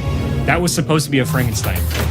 So it's still in there in some ways. The whole concept of Godzilla getting more powerful by being struck with lightning really is like a Frankenstein thing? Yes. Yeah. Yo, that's deep. Because then in Godzilla versus the Sea Monster or Ebra, Terror of the Deep, there's a moment in that where they wake Godzilla up by putting a sword out and having it lightning strike it, and it wakes Godzilla up. That's a Frankenstein thing. So they totally scrap King Kong versus Frankenstein, but they do kind of think, hey, maybe Godzilla versus Frankenstein is a good idea. So they write a script about a kaiju-sized Frankenstein, right? But they changed that at the last minute from Godzilla to a new monster called Baragon. And they do make a film. A film exists called Frankenstein versus Baragon. What? This is a real movie. You can go online and watch. It's on HBO Max, I think. Is it good? Yeah, by the way, it's not bad. It's pretty good. If you want kaiju stuff, get you an HBO. Yes, absolutely. All of, like, literally every Godzilla movie is on there. And are the King Kongs, I'm guessing? I think the King Kongs are on there. I believe so. Or some of them are. Some King Kong movies are hard to watch. I'll get into those too. So yeah, there's Frankenstein versus Baragon, where it was supposed to be Godzilla, but they changed it to a different kind of lizardy kaiju named Baragon. It's a pretty good movie. Frankenstein is like a Nazi experiment that gets shipped to Japan. Honestly, that kind of checks out. He gets shipped to Japan on the day that Hiroshima is bombed, so he gets irradiated and grows to kaiju size and fights like a weird dragon thing called Baragon. He dies at the end of that movie. They made a sequel, which I actually just recorded a podcast episode of I do a podcast too, a horror podcast. Plug it. The Weekly Podcast Massacre. We cover horror movies. All May long, actually, we're talking about giant-sized horror movies, so horror movies with giant things in them. So at the end of May, we're going to talk about... Is there a giant dong movie? Or? Probably. Okay. There has to be, yeah. Zero says this guy's a movie encyclopedia. That's correct. Well. Greg is a lore master, I think is the more PC term for it. Probably. But what's more important is that Greg has this soothing, sexy voice and is also very good at communicating all this stuff. I mean, this is like, if you want to hear, this is like not some drunk guy at a party who's like, this is, blah, blah, blah. This is like serious info here. I practiced this because I was like, I'm going to have to be on stream playing pinball and talking at the same time. So like, I better kind of get the flow of it verbally. Is that not commitment to the Illuminati? The Great Pyramid appreciates someone practicing for a Twitch stream to talk about Kong. And I'm blown away. I expected some weird shit about the history of Kong, but this is like next level. So I'm taking your ball. Yeah, we swapped. We swapped. Okay. No problem. Your score's bigger. I'm taking it. So yeah, they made a sequel to that Frankenstein movie called War of the Gargantuas. In Japan, it's called Frankenstein Monsters, Sanda versus Gyra. The reason I'm talking about it is because they, for whatever reason, in the original Frankenstein kaiju movie, he looks like Frankenstein, top hat, flat top, all that stuff. Right. But in this film, the sequel to it, for some reason, they made the Frankenstein monsters like big, hairy, and ape-like. Weird. So they look like King Kongs. So Frankenstein is King Kong in this. Yes. Oh shit! Oh well. Drunk made a comment. He said that you're flowing in terms of talking about Kong. Hell yes, right. Dude, he's fucking flowing. In addition to that whole thing of like they look like Kongs or whatever, for whatever reason in Germany, they continue calling Godzilla movies either Frankenstein or King Kong. Why? I don't know why Germany would do that, but they would call several Godzilla movies like King Kong versus whoever. And it would make no fucking sense. Just to ride the publicity of it? Just because, one of them had King Kong in them, so they just kept putting King Kong in the title. Even though he wasn't even featured as a monster in it? Not at all, yes. Ridiculous. Yep. So like Jet Jaguar from... from Godzilla. I think in the German dub of that movie, he's just called King Kong. Yeah, it's really bizarre. That's so weird. All right, I don't know why we're getting red jackpots now. I think we're at the point where I'm getting supers from this, or maybe these are, I've qualified them. We don't know anything about the pinball machine, but we know a lot about King Kong the ape. And honestly, that's more important right now. I know too much. No. I'm not even done with the Japan shit. So go. They produced their own King Kong movie outside of Godzilla called King Kong Escapes. And it is based off of that 60s cartoon I mentioned like over an hour ago. In that film, it's really great. You brought up Doctor Who earlier. There's an evil doctor named Doctor Who. This is before the series. What? Wait, if you don't know, Doctor Who came out in the like early 60s, I think, or late 60s? This is even before that. This is before that, yeah. So the evil Doctor Who wants to mine some sort of like radioactive like mineral, right? That's in the Arctic. And he decides the only thing that can like mine into the earth to get this is King Kong. So it's like that movie The Core, except instead of riding a giant like dong train, they go down with Kong. But it's Kong. But it gets even crazier than that. It's not just that he wants Kong to do this. He first builds a mechanical double of Kong called Mechanicon. This is before Mechagodzilla 2. King Kong had a mechanical double before Mechagodzilla called Mechanicon. Wow. He builds Mechanicon to mine this mineral, but it breaks down. So then he's like, okay, well, I gotta kidnap the original King Kong, bring him to the island, or to the Arctic, whatever, to like mine this mineral under mind control, right? But of course, Kong breaks out of it, and then it kind of becomes just a retelling of the Kong story, because he goes to Tokyo where he breaks loose and rages from Tokyo. But then he also fights Mechanicon at the end of that. Dope. It's a really fun movie. Oh it's my God. Great. Yes. So that's the Japanese Kong.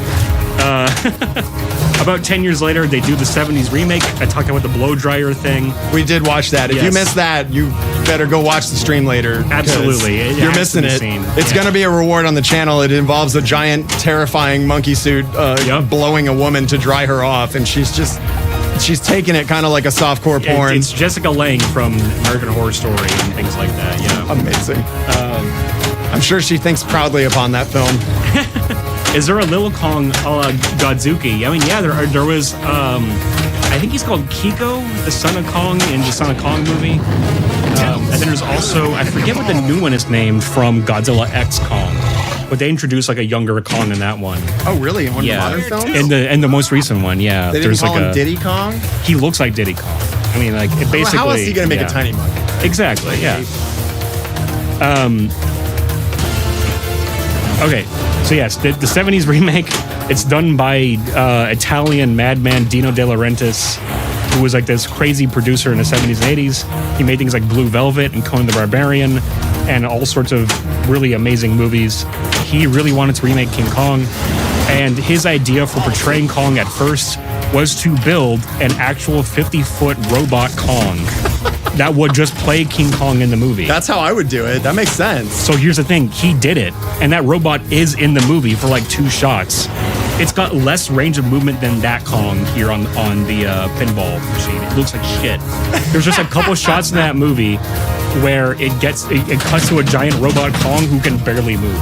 But it looks pretty cool. We've lost our Kong again. We might have to reboot the game. I'm going to reboot the game so it kind of hopefully brings some life back into this. He's interested in all this stuff too, you know. I don't blame him.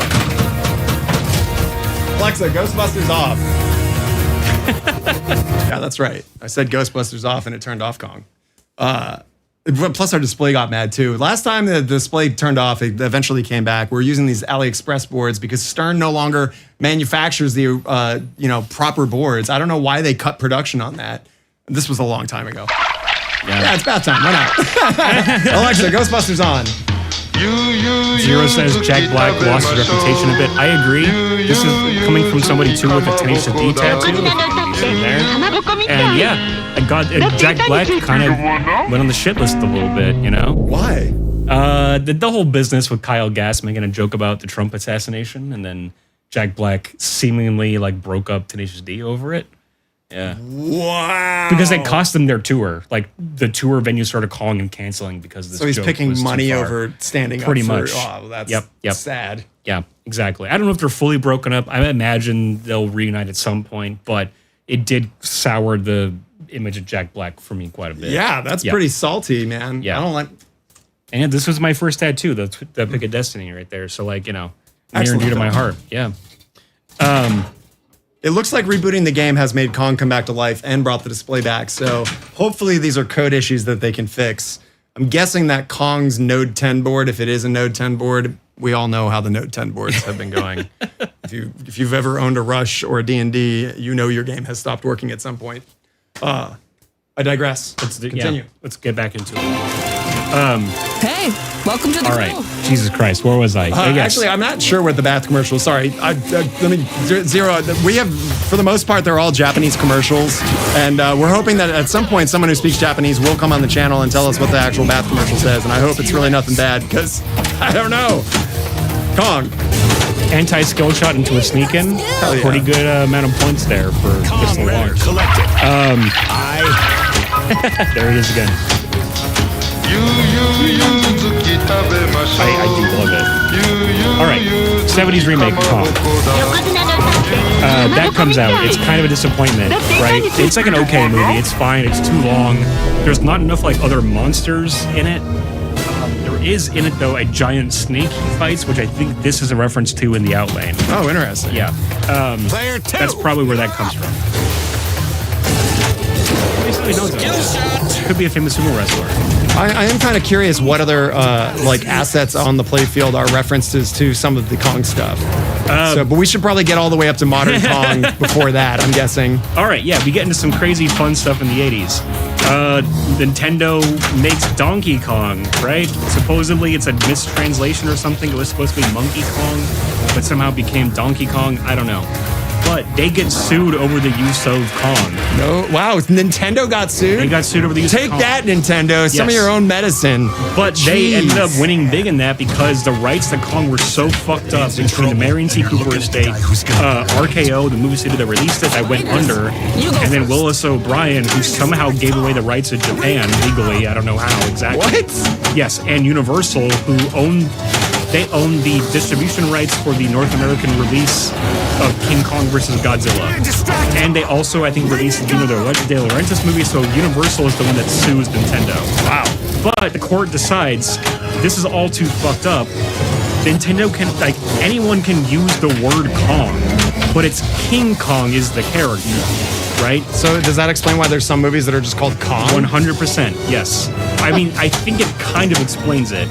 But they can use Skull Island, and this, I mean, I don't know if this one, Myth of Terror Island, is because of that copyright, or if that's like a Data East thing. I don't know, but it's weird that this one is called Myth of Terror Island and not Skull Island, you know? Right. I'm guessing that it's public domain at this point because they use King Kong in the actual title. I think, I don't know about that. I have no idea. I'd be curious to look at the credits for this and see who they, like, credit. Yeah. That's weird, Swizzlefish. That should be independent because the capture card, it just doesn't see a signal, so it should be fine. Player one, anyways, you're up.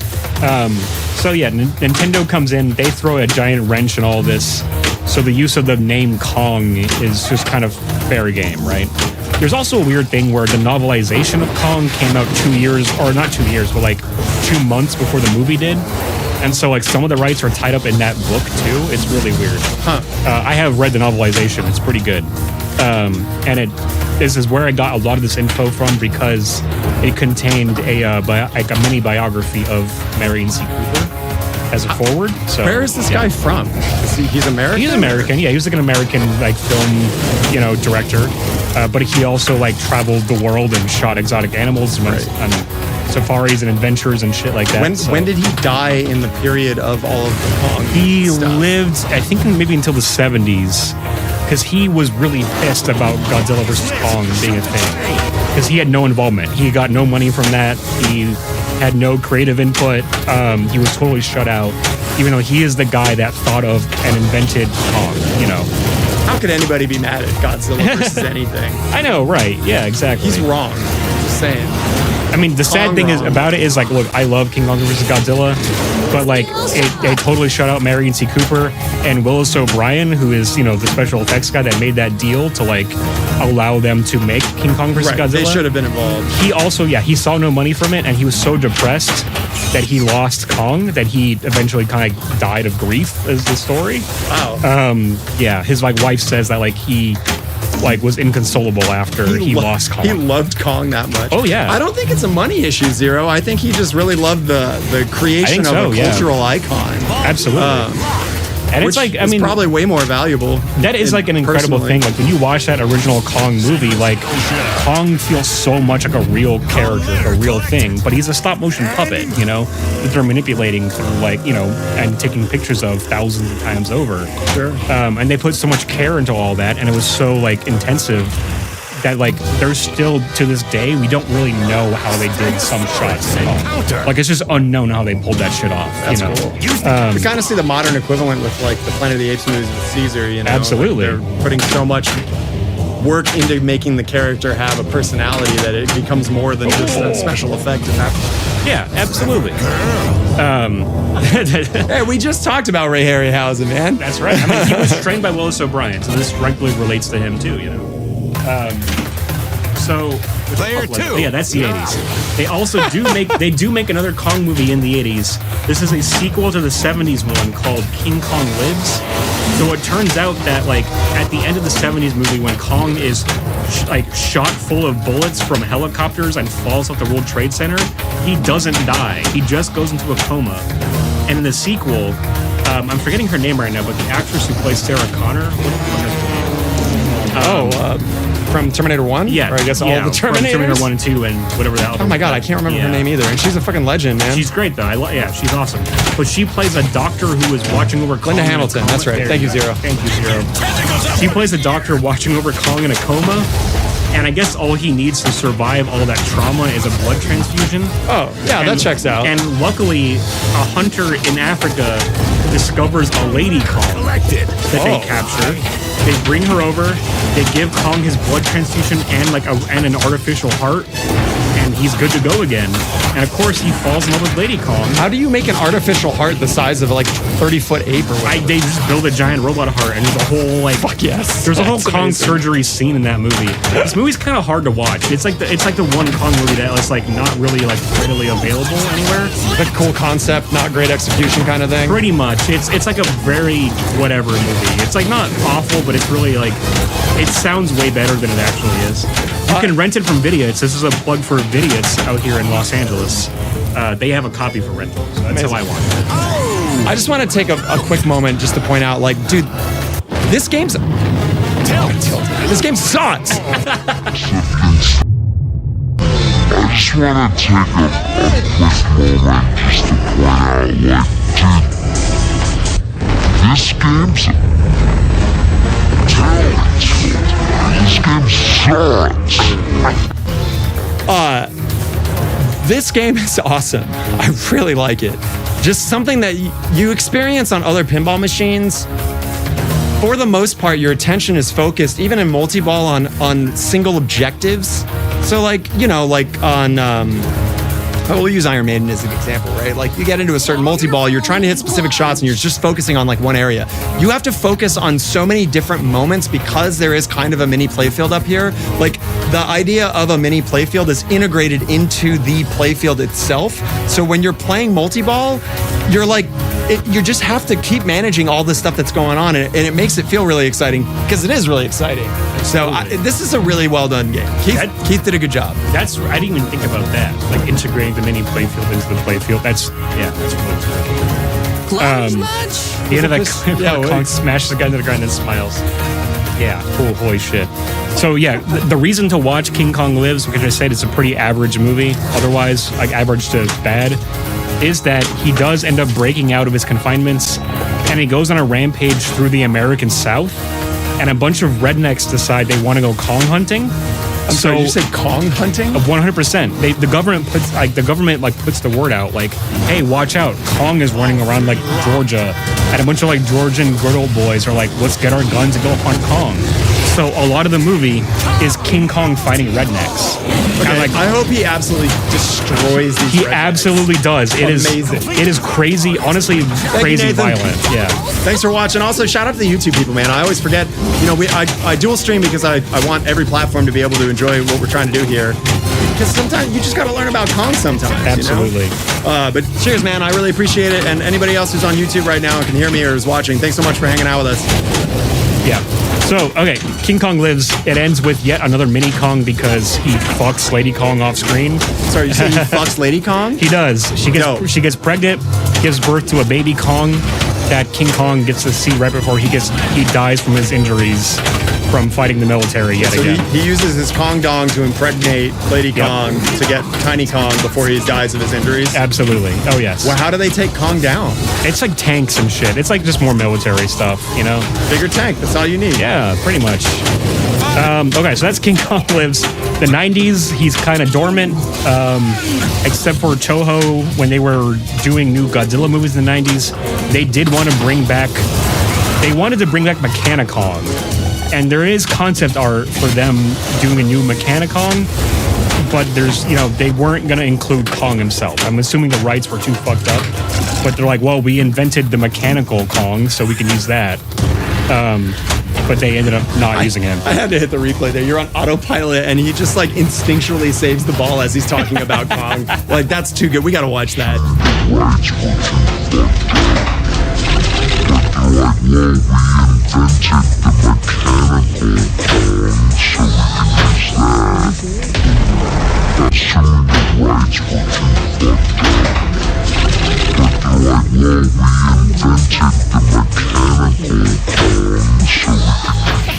That's awesome. What can I say? I got it in me, It's fucking pinball to the core, man. Absolutely. Okay, sorry. So he gets shot a bunch, he dies, he fucks the female Kong, make Tiny Kong. Yeah, the 90s, there's not really much Kong shit. 2000s, this is when Universal is like, we still, I guess, have the rights to the name King Kong. So we're going to let Peter Jackson do his thing. And he does his remake of Kong in 2004 with Jack Black and all that shit. For the rapid. It's a good movie. It's 3 hours long. It's a little much. But, it's a pretty fun movie, right? They do turn Kong into just a big silverback gorilla as opposed to, bipedal. But, Skill shot. pretty good still. It's a good film. And I think it really does do a lot of work in kind of getting people interested in Kong again as well. Wait a minute. Mediocre game? Are you talking about the PS2 Boots. King Kong Peter Jackson game? Because that is a great game. Hold on a second. I just need to interject real quick. I've started a very important poll. I've never done a poll on here before, but if there was ever one in here, this is the one. Nathan mentioned that Kong Schlong it was Kong Schlong action.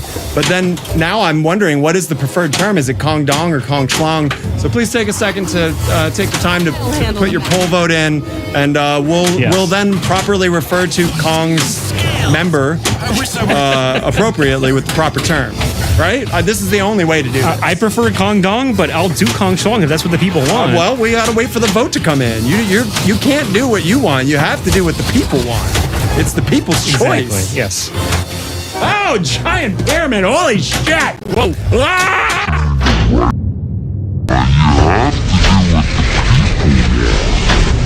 It's the people's choice. Yes. Oh, giant. You have to do what the people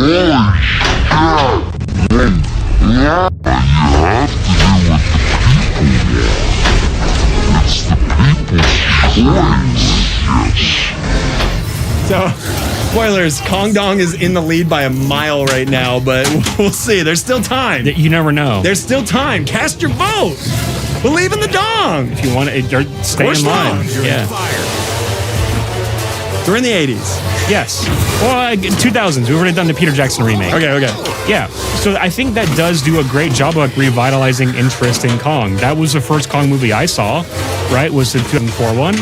I think it's a great dramatic turn for Jack Black. I think Naomi Watts is excellent in that movie, right? It's a fun time. I don't think it's perfect. It doesn't need to be 3 hours, but it's a lot of fun. Peter Jackson likes to make insanely long films. Oh, yeah. And it's a great... I mean, we've talked about Dead Alive a couple of times. He references Dead Alive in it, So that's cool. Yeah, it's clearly like a labor of love for him, too. The thing to talk about with Kong history and shit with this movie, though, is that he does do... I guess there's an extra... You're still up? Oh, no! You were doing so good! It happens so fast. Yes. Going back to it. So that's the... when you do get into the plunge mode where you have the Deadeye thing going on, once the flippers shut off, it does feed you a new ball after a little bit. Yeah. But, oh, man, that's such a shame, man. He was having such a good game. Oh, I didn't even look at my score till right now. Holy shit. So this is a quick Peter Jackson thing. If you don't know, Peter Jackson's previous films before The Lord of the Rings are absolutely bonkers. Bug nuts. Dead Alive is about a like Australian rat monkey thing that has an infectious bite that basically turns people into zombies, and it just turns into an absolute unbelievable body horror movie that is worth every bit of your time. Great. There's a great zombie movie, great body horror. Yeah, quotable lines. There's a priest that jumps out of starts fighting people with kung fu, and he says, "I kick ass for the Lord." It's like so good. Oof. Yeah. Fighting people with kung fu, and he says, "I kick ass for the Lord." Why so good? It's fighting. What? Say that again. Okay, yeah. In his King Kong movie, there's a reference to Dead Alive, and that one of the boxes they have on the ship says Sumatran rat monkey, which is the monkey that bites people in Dead Alive that turns into That's funny. Oh my god, the stupid Bloody King patch is falling off. All right. It's a nice little fleshy patch. Fighting people with kung fu, and he says, "I kick ass for the Lord." Why so good? Oh no. Oh, sorry, go ahead. Grab that We're basically finished. He does his remake, and then 10 years go by, and they do the new King Kong, Godzilla versus Kong. But that's the thing. They cannot call him King Kong in those movies. Right, they can just say Kong. This is Warner Brothers, who I guess owns his image, or I don't know what the fuck they own that they can do this, but they can't say King Kong. So it's really interesting that this game can say King Kong. Yeah, they must have gotten the rights for it. Yes. Dumb Pinball Show, thank you so much for the raid. Welcome. We're playing King Kong. We're talking about Kong. I'm joined by Greg, a absolute encyclopedia of lore, all things film and otherwise. Yeah. And you just missed a historical overview from the 1930s original Kong all the way up to now. Unbelievable.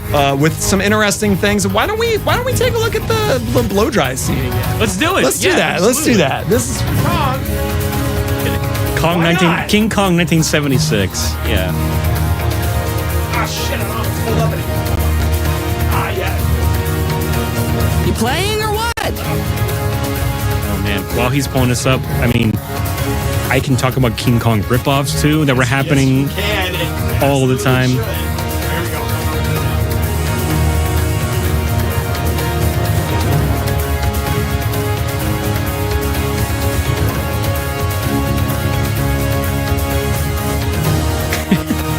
Get ready to be blown away. Absolutely. Hello? Wait. What is happening? No! What the fuck?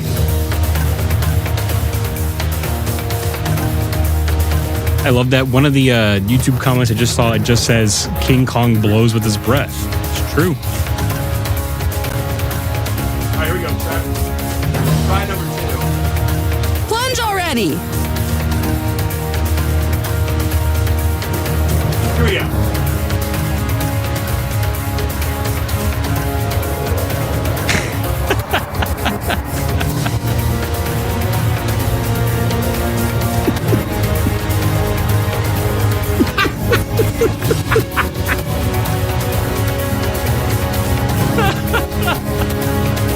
Wait, what? Oh my What god. is just like there? Plunge the ball, you primate. Get blown. Kong blow. Yeah. Ooh, yummy. Here, wait, you be Kong. Blow me.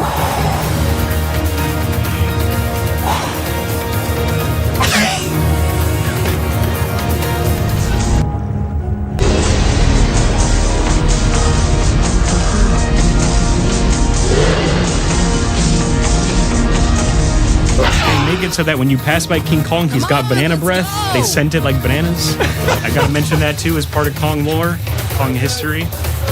There was a whole different ride in Florida called Kongfrontation. Ooh, it's gone now, but it would be a dream to ride that. Do you think the poll's done? I think the poll. It's a good time to call it. I think. Yeah. Do you think we can see what the official Let's see. the official Kong penis reference is going to be? Let's see it, folks. Kong Penis is officially Get off your Kong Dong. Wow, this is tough. So we have 80 votes for Kong Dong and 61 votes for Kong Schlong. So it is now officially Kong Dong. Kong Dong. You do not say Kong Schlong in here. You'll get one warning from a moderator. A second offense is an immediate ban. It's Kong Dong. One warning from a moderator, a second offense is an immediate ban. It's Kong Dong.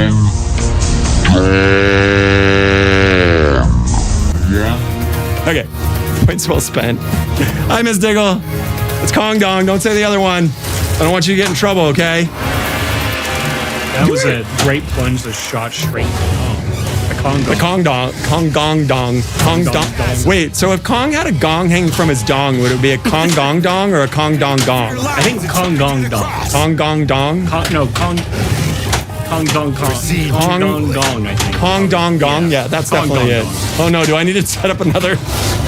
Do we need to do another poll? We might need to let the people vote on it. Absolutely. Uh-oh. Oh, that's what... Okay, I think I figured out why the fucking blockade comes up sometimes and does and sometimes it doesn't. I think if log bridge is lit, when you go through that, it will lift it up to prevent the ball from going down.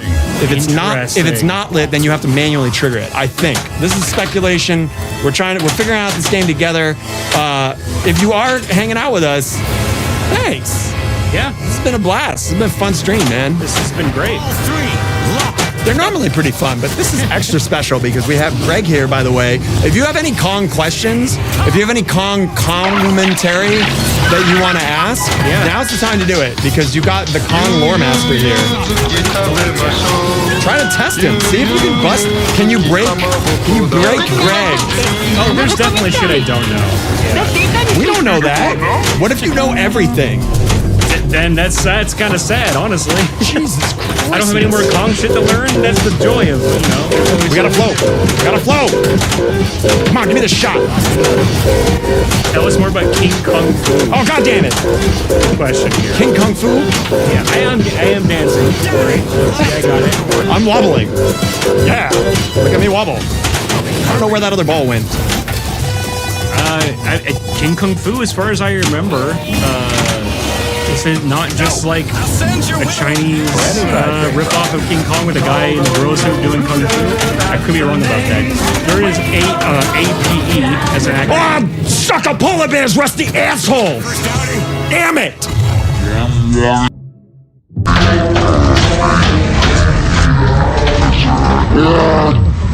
Suck a polar bear's rusty asshole!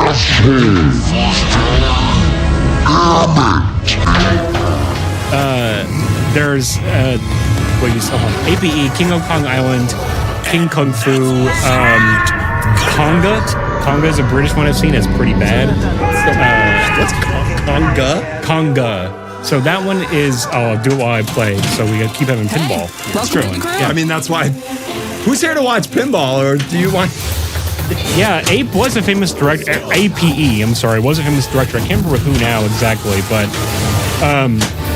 there was. So Conga is a British film starring the guy that played Alfred in the original like Tim Burton Batman movies. Oh wow, really? Yeah, he's an evil scientist who has a chimpanzee that he injects with like a growth formula. Is this really a prequel to Batman, you think? It could be. Is that what his like etymology, his origin story I mean, is? maybe. Alfred the Butler was this mad scientist. So like in classic mad scientist fashion, APE was not Martin Scorsese. That is not a Martin Scorsese film. Not to be confused with McG either. No, from Terminator Salvation lore. Yes. All right, so Conga, Alfred from the original Batman movies, he injects a chimp with his growth hormone that makes it grow into first a gorilla and then a giant gorilla. And he uses it to like kill his enemies who think he's gone too far. It's a pretty bad film. A lot of it is just a guy in a gorilla suit like standing next to like miniatures of like Big Ben. Can I ask you a question? Yeah. Where's the line when it comes to monkey science? the monkey side? Where's the line? Yeah, where, like, what is too far? That's a good question. I don't know. It is probably very immoral, but it is great to see like monkeys and apes like using, you know, human things, wearing clothes, that kind of stuff. That's always fun. I think as long as you're playing dress up, you're getting them fun props. All right. What that about stuff's cool. brain swapping? Brain swapping, that does happen in the film Revenge of Frankenstein. Dr. Frankenstein takes the brain of a orangutan, puts it in a chimpanzee named Otto, and it's pretty cute. It's a good result, though he does become a cannibal, so, you know. Good result. It kind of works, you know? It's Peter Cushing as Dr. Frankenstein doing brain swapping with chimps, you know? All right, yep. I'm happy I had an example right off the bat. Yeah, you know? I'm pretty impressed. You were like ready to go. Yeah. Monkey Shine's a great movie. Monkey Shine's is a great movie. That is where I think monkey brain science does go too far. That's not Pinball Jesus worthy. That's fucked up. Player one, you're up. That's mean, Johnny. In Monkey Shines, they are injecting monkeys with like ground up human brains, and it makes them intelligent and evil.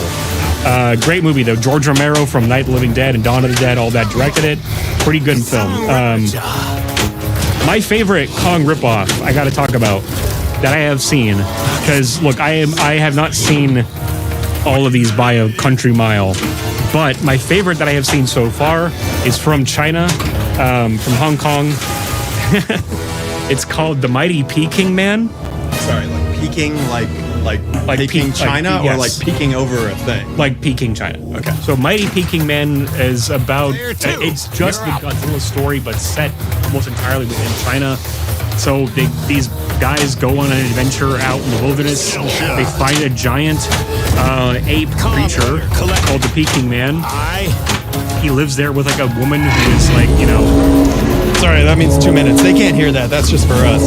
I mean, they can hear it through the mic. There's ads in 2 minutes. I try to respect your time. Absolutely. I'll finish. So Mighty Peking Man, it's a Chinese King Kong. There's a woman, a blonde woman who lives in the jungle with this King Kong, and they're best friends.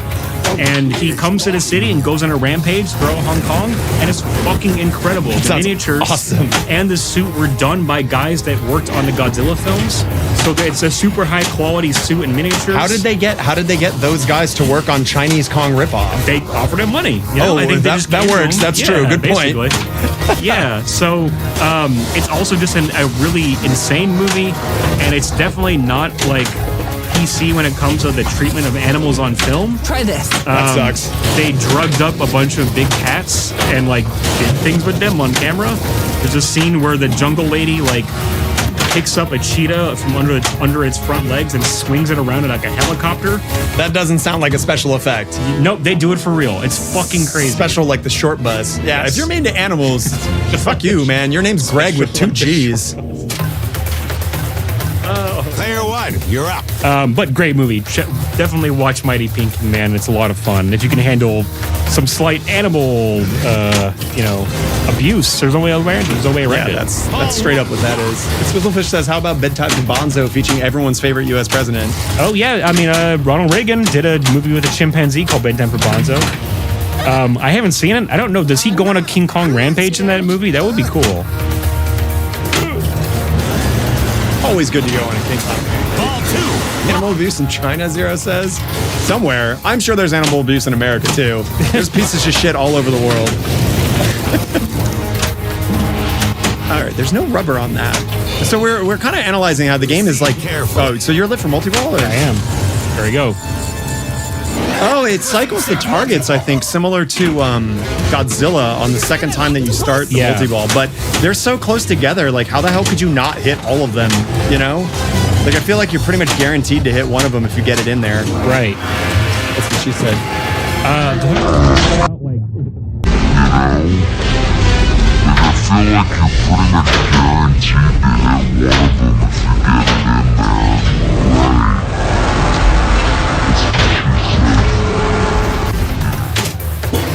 Nice Kong hit. Kong hit. Kong gong. If you are just joining, one, I'm sorry I cut Greg off for that replay, and two, we did a poll and it's Kong Dong.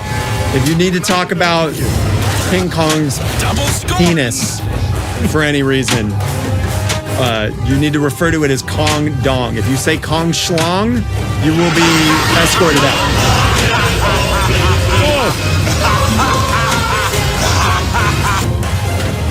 See if we can cross a chasm here. This is one of my favorite scenes in the movie, so I'm glad it's a mode in this. What's the mode? Cross the chasm? Cross the chasm. In the movie, it's they're crossing the chasm. They're walking across the log. King Kong is on the other side of it. Is this the 30s movie? This is the 30s one. I think it's in the Peter Jackson one too. But he picks up the log and shakes it, and it shakes the guys off. And it's like the combination of special effects in that shot are fucking crazy. You have stop motion Kong in the background interacting with a physical log prop. The real actors are walking across. Yo, that's crazy. And then it starts shaking and they fall off of it into a chasm. There's matte paintings, there's rear projection going on there. There's stop motion. It's like Do you think they did stop motion for the people too? I think they did for some of it. When they fall off, I think they turn into stop motion. Wow. Yeah, I have to see it again to make sure. That's but wild. Yeah. If you yes, I realize special effects back then. You look at it and you're like, well, that looks terrible. You have to remember this is 1933. I mean, that's the crazy thing. I still think Kong looks good. Like, I don't think there's so little of it that where you're like, well, that's like bad. You know? Right. Okay. Talking about like the pit. You just started it. We need to shoot it. The giant spider does not appear in the original Kong movie. However, it was originally going to be in there. There was going to be a scene where the guys, after they fell off that log from the chasm, were going to fall into a pit full of giant insects. Peter Jackson did put that scene in his remake, which is why you have that horrifying scene where Andy Serkis is eaten by like a giant leech, right? That was all a reference to a cut scene from the original King Kong. There like some test footage or stills like existed from when they tried to animate the giant insects. Peter Jackson and his crew took it upon themselves to recreate the scene best they could using effects from the 30s. Wow, really? And they said it was the hardest thing they ever did in their entire professional careers as special effects artists. That's unbelievable. Good for them for even trying to do that. If you have the Peter Jackson King Kong DVD or Blu-ray, you can watch them recreate the scene, like see the behind the scenes of them trying to do this, and it's amazing to watch. They do have a finished version. They completed the scene over like 80 years later, or 70? I guess 70 years later. They completed this like lost scene. Wow. So that's where the giant spider comes from. The two-legged lizard is in the original Kong. When Kong has Ann in the cave, like a weird two-legged lizard thing crawls down and fights Kong in the cave. Which they probably did because animating 4 legs would be hard. Absolutely. And animating 2 legs is easy. Yes. There's another one that's like maybe not easy, but you know. Right. Yeah, but it's easier than 4, you know. And then there is like an octopus insect thing they have here for the pit battle. I don't know where that comes from. That's where my Kong knowledge is failing. Hello. Hey, we got an Illuminati lady. Everybody look. Yes. All right. That means Sid is free. She's free from the... Yeah, tired and free from child maintenance 101. Complete drop targets to All right. jackpot. Sid, we have learned an astronomical amount of Kong knowledge. However, I think the most important thing is that you need to do the flow dance right now because that reward got dropped. She's not in here. She's dropping her bag off in the other room. Also, I just realized I'm talking to her and she wasn't even in here. Yeah. Oh, well, you know. We'll bank that one. I'll make her do the dance when she comes back. Oh, yeah.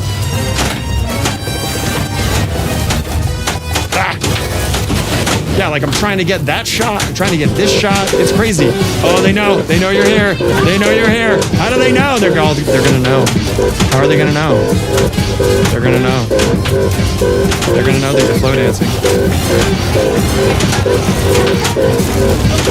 God damn it. Could have saved that. I could have saved that. 3, 2, Get up there. No. I don't know why you're counting. Give me the shot.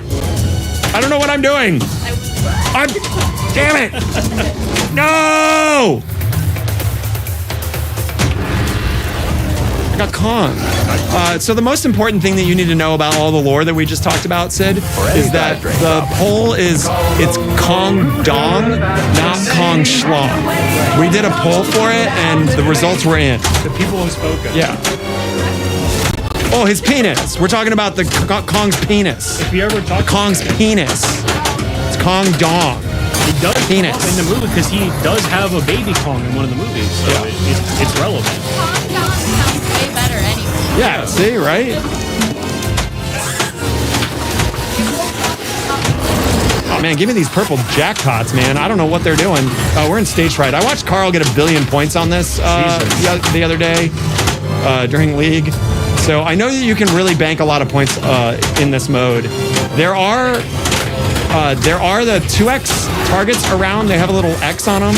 I think if you hit them enough that they light up and you hit all of them so they all light up, you get 2x. What a surprise. That's what you get. Uh-oh. All right. Yeah, beanbag ID, pro beanbag ID. All right, so there I hit the other X. Now it's moving. Double score! And now double scoring is on. So yeah, so it looks like you hit all of the X targets until they are lit. And then one of them starts cycling around, and then when you hit that, it gives you double scoring. Now they're also blinking, so I'm wondering, or one of them is blinking, that one might extend the timer for double scoring, I'm guessing. Look at that pro move. Look, I know how to play one pinball flip. Hopefully I got that replay. Oh God, that was close. Thank you for the follow, Captain Zanzibar. What's going on? Skip a bath. It's bath time. You know what to do. Welcome to the cult of pinball. The Great Pyramid loves clean followers. And Tub Guy's gonna give you a bath. He gives the best baths, and he's hanging out with God. I hope that's his son. And he's really good at giving baths. Greg got one. I got one. Sid got one. Tub Guy's busy. Extend the timer for double scoring, I'm guessing. All right, chat. Yeah, do you want to Sid go is first? in. Okay. Yeah. Hey, welcome to the crew.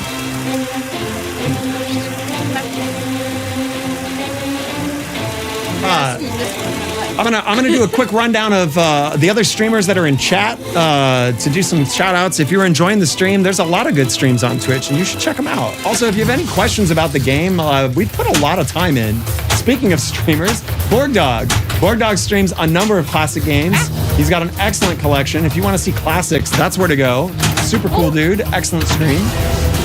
What else we got in here?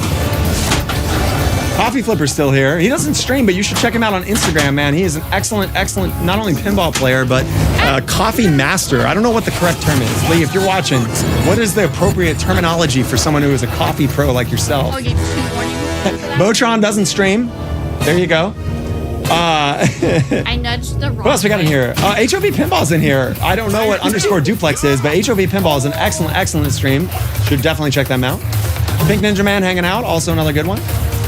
And that looks like it for right now. Anyways, yeah, we're playing Kong. It's a really great game, to be honest. I've been super underwhelmed by a lot of Stern's recent offerings. I've been very critical of D&D. I think it's a terrible game. I'm sorry, I want it to be good, and I know that everyone involved, Brian Eddy and Dwight, for a second I forgot his name. Dwight obviously want to make a great game, and I know a lot of people like it, but it is just not for me. I think there's a lot of big problems with it. This game is super fun, and I like it a lot. Kong Dong. Kong Dong. Still good.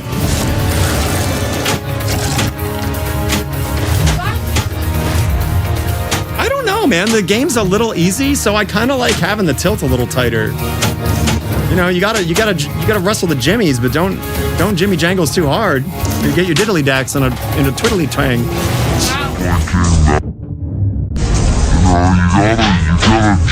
gotta wrestle the jimmies, but don't jimmy jangles too hard. You get your diddly dacks in a twiddly twang. You gotta. Yeah, I mean that's the biggest issue with D&D is it's just not fun, and it's not something they can solve with code. It's fundamental geometry problems that the shots aren't fun. What? The dragon's too big. You can't see half the goddamn playfield. Oh, you know what? The guys from Pinball Underground had a really good suggestion on our little Discord that we got going on. he suggested that one of the solutions for the hard to see.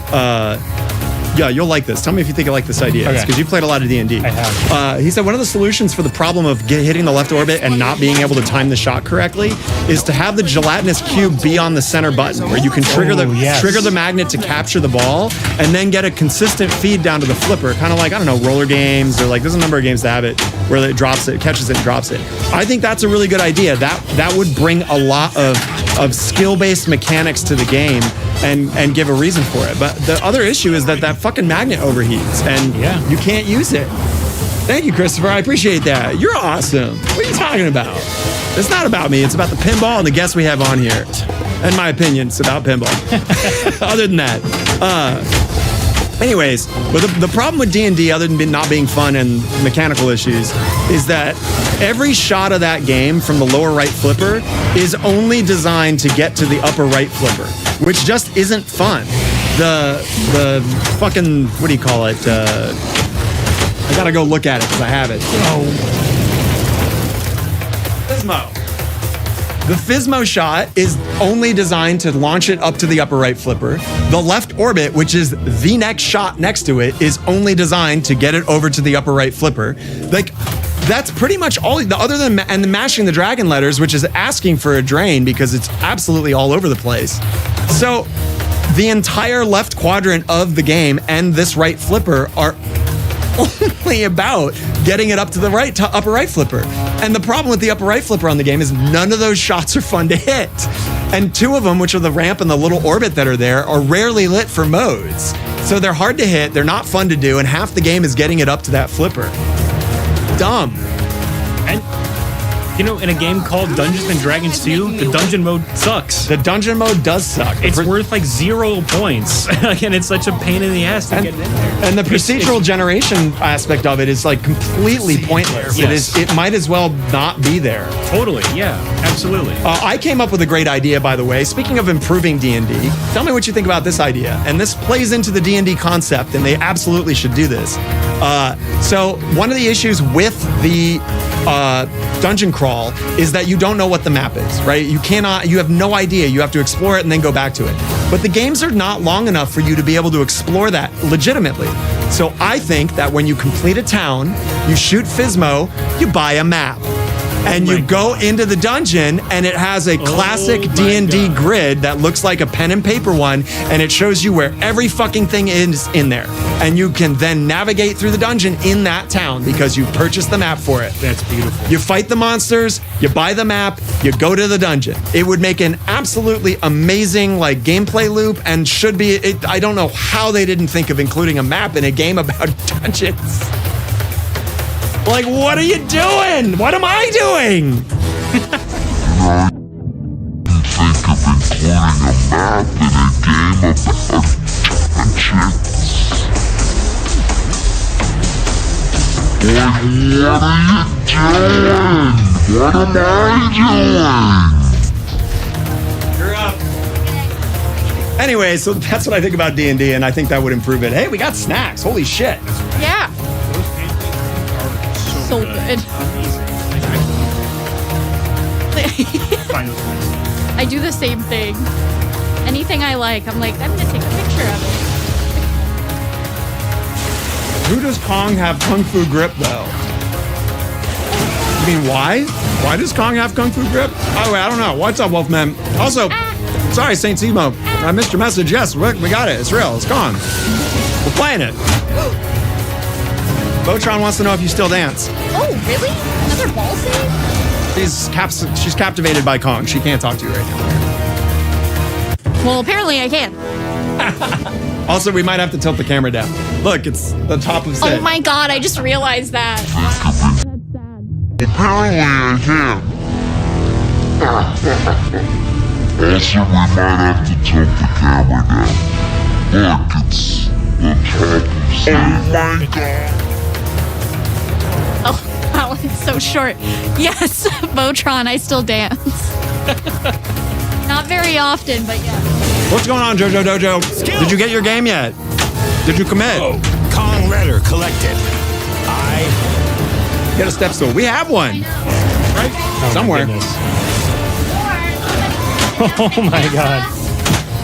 All right, I'll adjust the camera. Well, you weren't here. 4 ball saves you just gave me?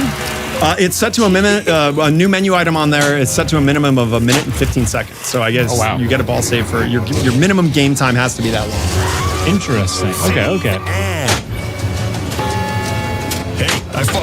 The fact that the Physmo shot is like a die roll on whether it gets to the other flipper, well, that should be adjustable. You should always be getting to the upper flipper from the Physmo shot. If it's not doing it, then there's an adjustment alignment issue with the mechanic in that shot. Also, there is an adjustment for the power of that solenoid. It's just in a dumb spot.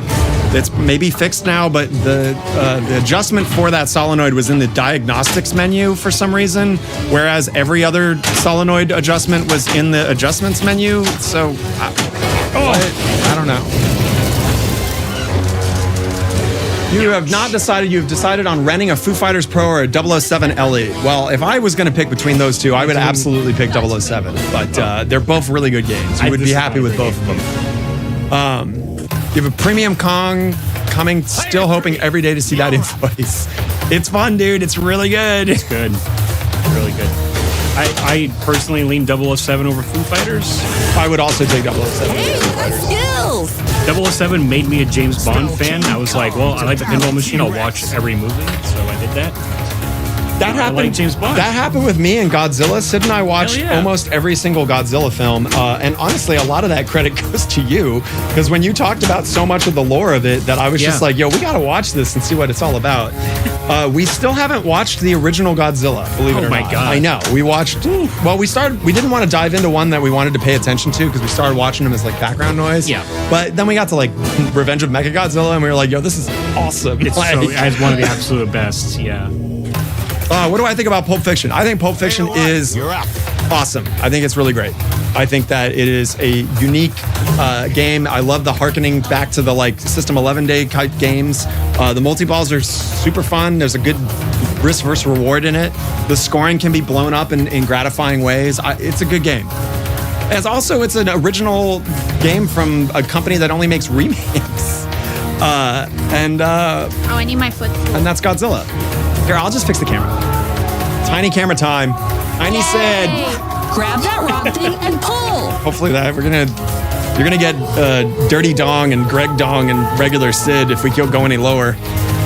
What does that imply? Kong Dong. Regular Sid if we don't go any lower. What does that mean? Wow, you can see me. There, look.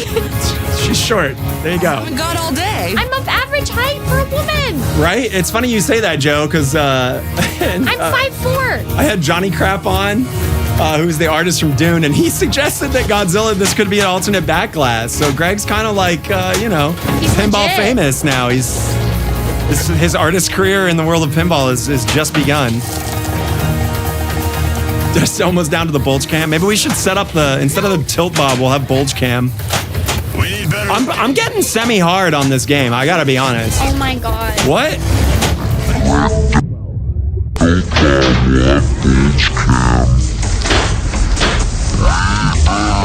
I'm getting semi-hard on this game, I gotta be honest. Oh my god. This is messed up. This is the best ball I've had all night. You don't have to dance. We have to dance. Oh, okay.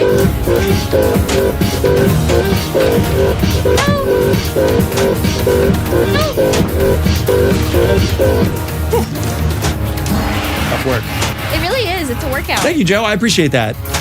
Yeah, as I mentioned before, it's finally up on RS feeds.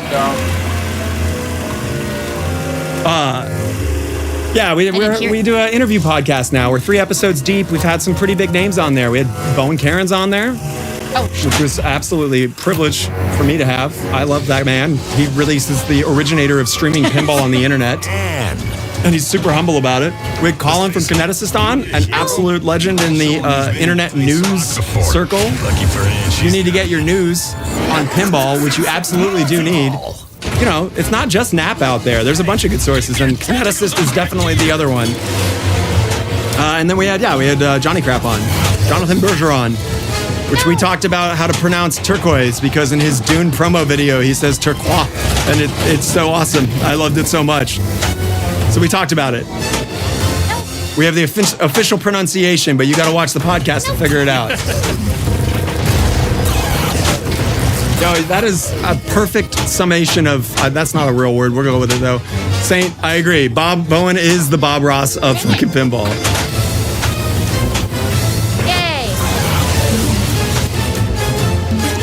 Distract Kong. Ring the gong. Also, if you're just joining, Joe, we did a poll earlier in the official. If you're going to talk about King Kong's member, and by that I mean his penis, you need to say Kong Dong.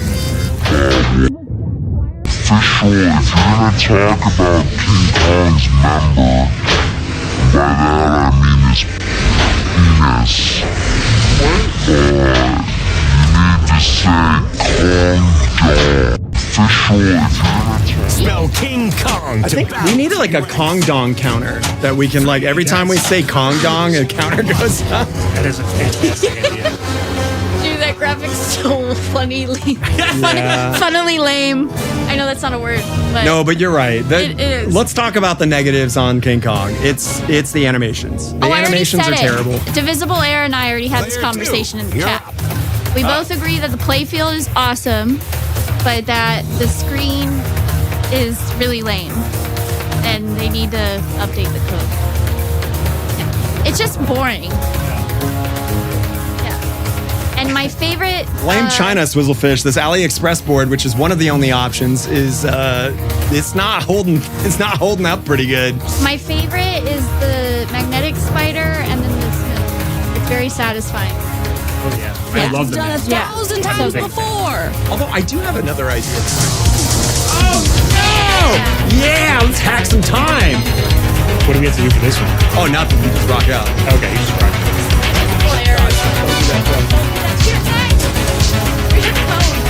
We were headbanging earlier. I don't know if you saw that, but I did not. I was.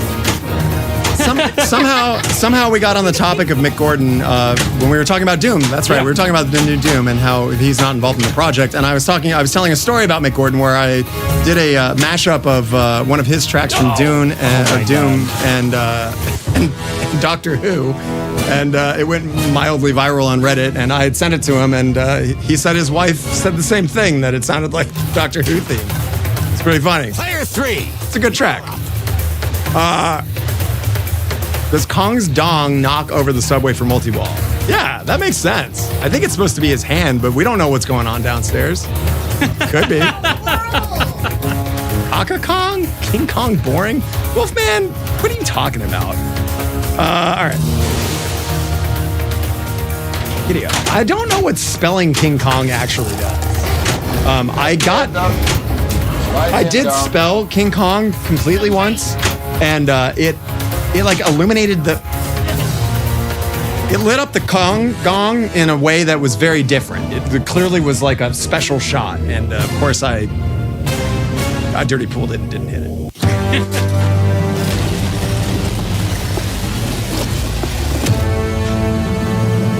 Qualifies a mode is what.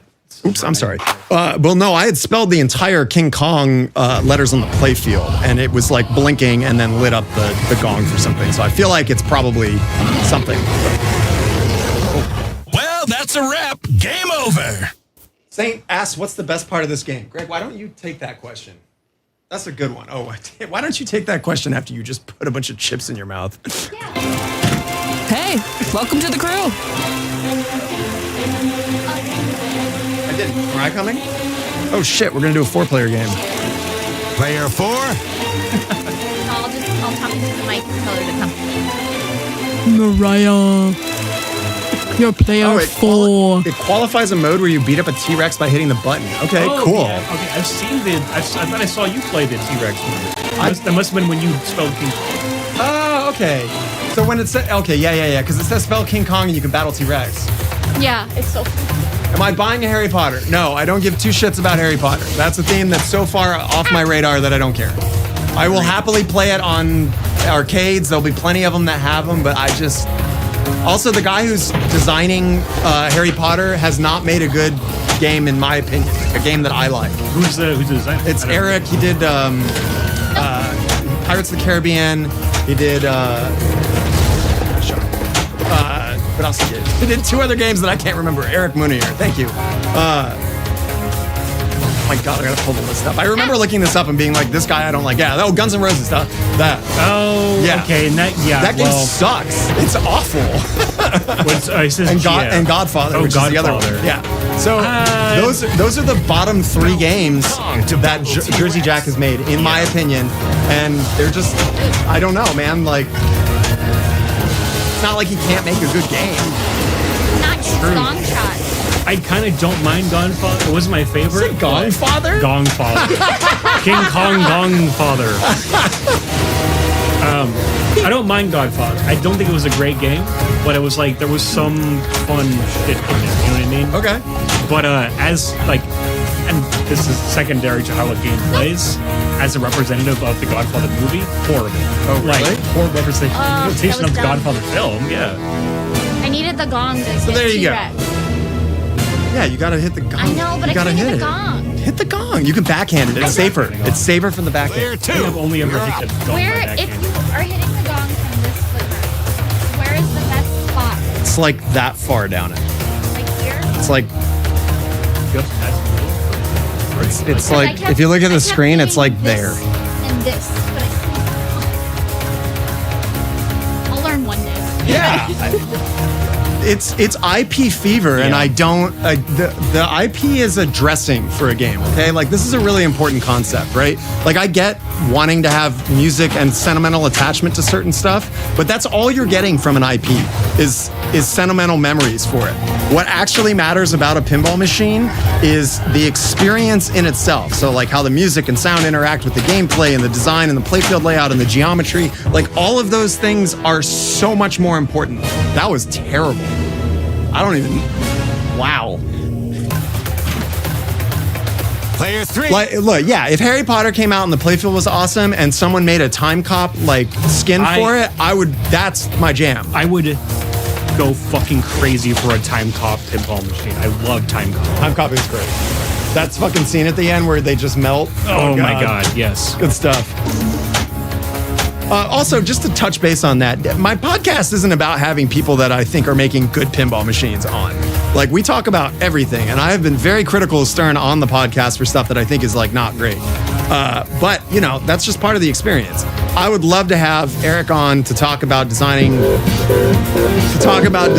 and I will happily be very, very neutral on my opinions for it. I'll be critical if I think it's something that I can back up, but I don't just bitch and moan about games. Like, I have legitimate reasons for the feelings that I have. Like D&D, I just ranted about why it's a bad game. I think all of those are pretty legitimate reasons.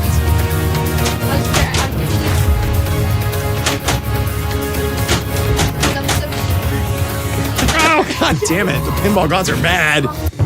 Bad! Dude, Elton John's amazing. That's Steve Ritchie's best game. So, oh my God, it's another Illuminati lady. So Steve Ritchie left Stern after doing Led Zeppelin. The story is, I guess he tried to get, the whole game was based around the Stairway to Heaven, and they couldn't get the license for it, or just outright didn't want to get it. Like Gary wouldn't pay for it or something. I don't know. That's speculation. He talks about it in an interview, and that game. What the? Ow! I got hurry up and dream. Why are you? Skill shot. Stop it. Anyways, he left and he made Elton John, and it's a great game. So. Hey, so you had a bong rip. Speaking of dongs, you ready to watch the stream, dude?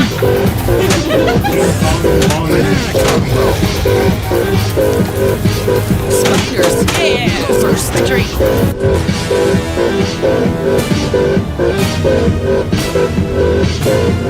I feel like it's going long. Player 1, you're up. It's that long. Then you're up. First, Oh, you're up. Yeah, your player first. See if this helps. Oh man, why'd we tilt the camera down? Look, it's still, I'm in frame. Now you're like regular height. Don't say regular. Christopher, no, that's cool, man. I'm really jealous. Tyler, who by the way gifted 50 subs to the channel today. Holy moly! Thank you again. I don't think Tyler's watching because we've been streaming for so long, but Tyler's going to be on the stream either this weekend if he's not tired from coming down from Golden State, or this Thursday or next Thursday. I believe we're going to have Lee and maybe Tyler on as well. So this should be another good stream. Swizzlefish did send me the most important Kong clip ever. So maybe I should just put that on loop instead of the display, since this AliExpress card can't keep up. With the blow dryer scene? Yeah. I mean, that's got to be a reward, right? Like, Absolutely. Absolutely. Swizzlefish, you have created an award. It's happening.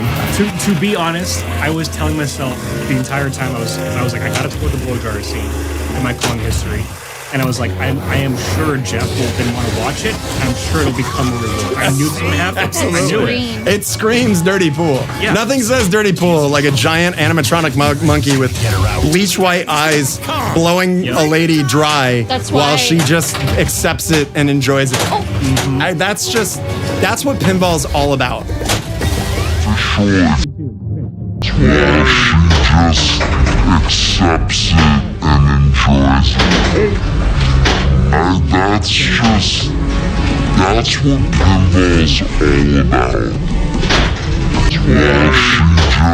One of my top 5 movies. Sarah and I just watched the Jason Momoa Conan. I didn't know they made a Jason Momoa. Yeah, like 2011. I just out of curiosity, we're like, well, we gotta see how bad this is. Sure. Not as bad as I thought, but just like really stupid and shitty, you know? But in a Interesting. So we're talking about Jonathan Bergeron, who was on the podcast, was talking about his IP that he would do the art for if he could. Out of any IP, he was Conan the Barbarian. And he would fucking kill it. Absolutely. Yeah. That is the right guy to do that. And I lost my mind. That is like the best, like that is the greatest idea for a pinball IP. Like 100%. why has there not been a Conan game?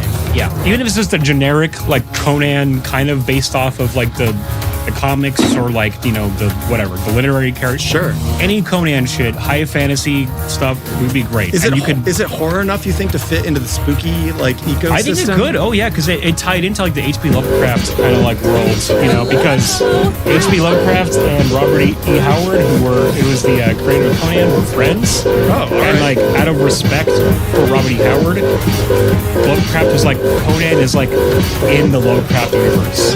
Like Cthulhu and Conan exist in the same world, and like any god that Robert E. Howard came up with, Lovecraft was like, that's also a god in Lovecraft. You know? Interesting. I love the idea of the Lovecraft like mythos, but I've heard on multiple times that the H.P. Lovecraft is a kind of a huge racist piece of shit. Some of it is completely unreadable because of that stuff. Yeah. Absolutely. Have you ever seen a Reanimator? I have. Yeah, you mean the Jerry Combs? Absolutely. Jeffrey Combs, rather. Yeah. The original short story called Herbert West Reanimator is horrifically racist. Like it's absolutely insane. I mean, great movie, obviously, but and hey, look out for Bride of Reanimator coming to my podcast soon, the weekly podcast Massacre. We're covering that film in early June, I want to say. Oh no! The feeds are fast. But, you know, man, you gotta be. It's hard plugging stuff. Plugging a podcast and playing pinball is it's tough. It's rowdy business. You're right. And if Spooky did a Conan, I wouldn't complain. I know some people don't like Spooky. I think for pretty justified reasons sometimes. Their games are a little janky, and the hardware on it is inconsistently working. But I think that they have a ton of heart, and I really love Spooky games. Me too. I think the design that they come up with is fantastic. Yeah, you know what they're like? They're the modern Gottlieb. Yeah, it's a great way to put it. Their shit's weird, and they're not afraid to take risks, and it doesn't always work. Yeah. But they're willing to take those risks. And I think some of it comes down to they may just not have like the budget to like make things consistent, or like, you know, you said the hardware just sometimes isn't quite there. But like Evil Dead, I think Evil Dead is a fantastic machine. Evil Dead is so good. Agreed. Yeah. I mean, it's on the top pinball list for a reason. Player 4, you're up. Yeah, Yoda, it is absolutely fast, both in terms of return ball speed and just in general. Like the whole thing is like, I don't know, man. It's like an Adderall kid designed a pinball machine and just was like, I'm gonna play.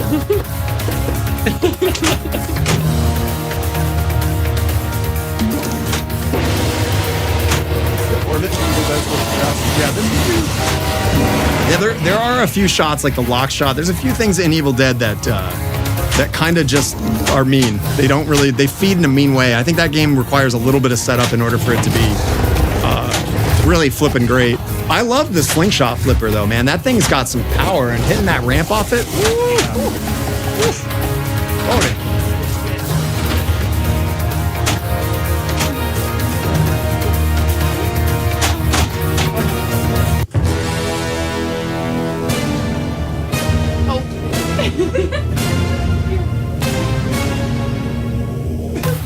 Gets like, I want the hell out of here. Player one, He's an old man. He gets overstimulated.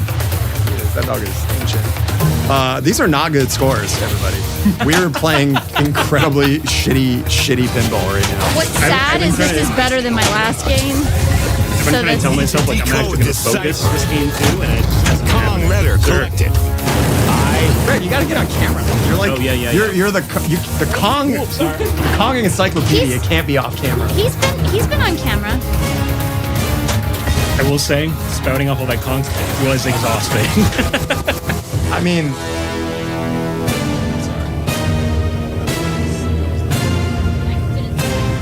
I really do appreciate you practicing and prepping to be here. Like, it speaks to my heart. Oh, of course. I mean, I knew this was important, you know? I wanted to give the people all the Kong knowledge that, they had. Yeah. What would be Kong Schlong? What would be the Kong pun for Kong info? Like, Kong info? Kongslapedia? No, that's no good. Kongslapedia. Come on, Chad, help us out. Not Kongtionary. Kongtionary? A Kongsaurus, like a thesaurus. Kongosaurus. Interesting. What's up, man? How's it going, my dude? Oh, I didn't even know you jumped in. You're a little lurker boy. Yeah, I have to realign my shout out. There's a quarter of MNN Retro Gamers stream. If you want to see the other 3 quarters, go follow. You know, no bad idea. Greg's giving us the Kong Dong. Oh, right on, man. Well, we're playing ass. Playing like ass. Let's see if I can actually make something of this run now. There we go. There's the skill shot. Let's see if we can get into multi-ball. You do that by hitting down the Kong targets over here. Oh, see, there's a good example of I should have put the diverter up. To decode the cipher. Double score. Wild. The ball paths. So fun, man. Love it. No. That's a good little Jimmy, man. I know, man. That's because of the, it's not Elgato, man. It's the stupid AliExpress card is just broadcasting garbage. So it's been intermittent the entire stream. Is what it is. So I have a different capture, or I'm sorry, LVDS to HDMI conversion board that I'm going to put in there. And or I do have a USB capture card that is of a different type than Elgato, which I think supports other VESA formats. So we'll see. We'll see. Saint Simo asked, how do we know when the diverter is going to pop up on its own? It looks like it's only the inner spinner shot that does it. So if you hit that Lost Temple shot there, right here, it goes up. Whereas most other shots, and by most I mean all of them, don't. I think. Unless, have you noticed different behavior, Greg? Not really, no. That sounds accurate to how it's For you to ruin my perfect. But once you pointed out that you can like pass to the right flipper from down the river, Ball 2. I've kind of just been like, let it go down the river. It's the move for sure. Yeah. Saint, we have been asking ourselves that question repeatedly, and nobody knows. So we've used it to divert, and it was off, and then it just came back at one point, and then another time it didn't. So I don't know. If anybody knows how to relight the goddamn diverter, please tell us. The great Kong uppercut for that ball right into the glass. Apparently that's by design, though. Elwin was talking about how the Kong smashes the glass. That's pretty cool. I will say, when I saw this little King Kong, you know, in the back from the videos, it was kind of let down. But it's he not looks that great. impressive. Yeah. He looks great. He's a pretty good size. He's a chunky guy. He's not as big as the dragon in D&D, though. Thank God. But I think it gets the Kong idea across for me. Give me that shot. I will say, just overall, as a Kong nerd, I vastly prefer when Kong looks less gorilla-like, you know, and more kind of just like weird ape is kind of the ape that Kong I like. Yeah, just got a weird ape guy. Because that's what the original is like. He's like not exactly a gorilla. He's just kind of like a bipedal ape. You know? Okay. I think it is. I mean, you're right. Yo, she just saved Greg from a DQ. Thank God. Good night, M&M Retro Man. Have a great night. Thank you for stopping by. If somebody can figure out how to relight the action button, please let us know.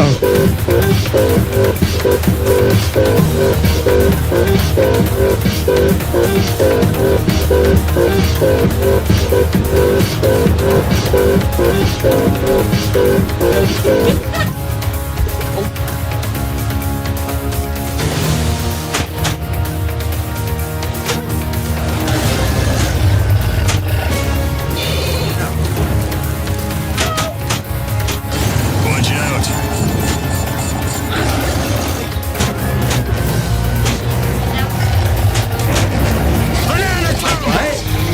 My sword.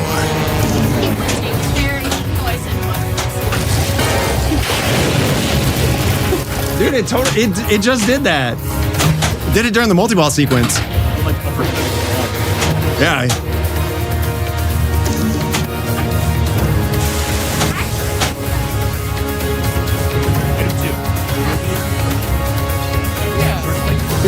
The art package looks so much better in person. I have ambient light. I have red and green ambient lights on here that makes the playfield look a lot more colorful. The lights you It get is. are It is not needed. Yeah, they are needed because it looks a little. For how colorful the playfield is, they picked boring, regular, warm white LEDs for the entire playfield.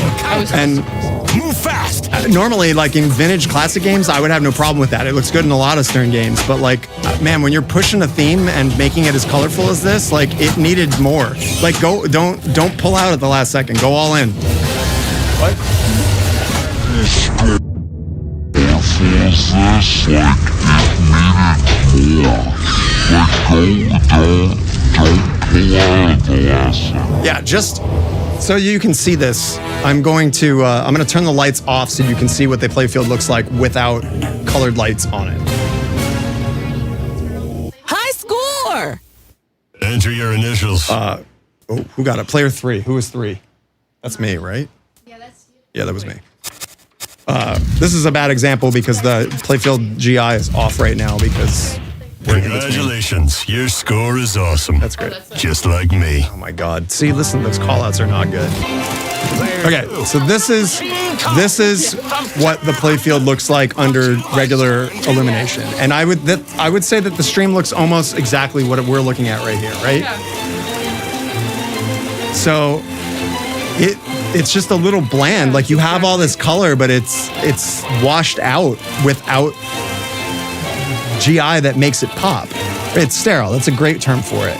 So here, now I'll turn one of them back on. That's with the red light. And that's with the green light. So that's just with two colored lights on it. And I think Stern needs to up their ambient light technology for their games. I mean, you're seeing it already in other games like Dune. But all right, are we doing another 4-player? Okay, yeah, I think we'll do a 4-player, and then maybe Greg and I'll try to do one really good game and a little send off Kong talk, and then we'll probably wrap it. So yeah, another 20-30 minutes. Thanks again, everybody, for hanging out with us. Sid, take it away.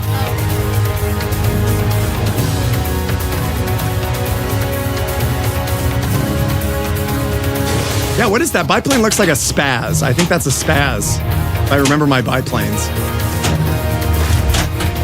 That's not a joke. It's a French biplane. My dad was a pilot, so we spent a lot of time doing aviation shit.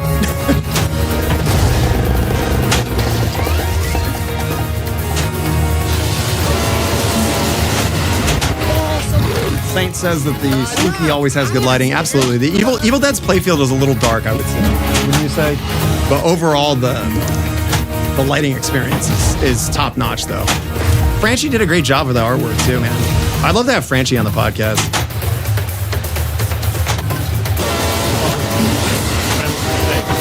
A lot of people complain about chainsaws, saying that they're but I never had that. I mean, when there's so I don't know if you can hear Greg, but Greg said that the people were complaining about the upper playfield in Texas Chainsaw Massacre because it was super dark.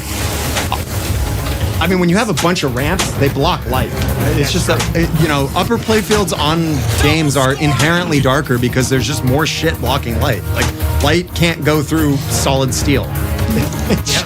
And even plastics are going to dim it to a point where it's, like, not useful as for playfield.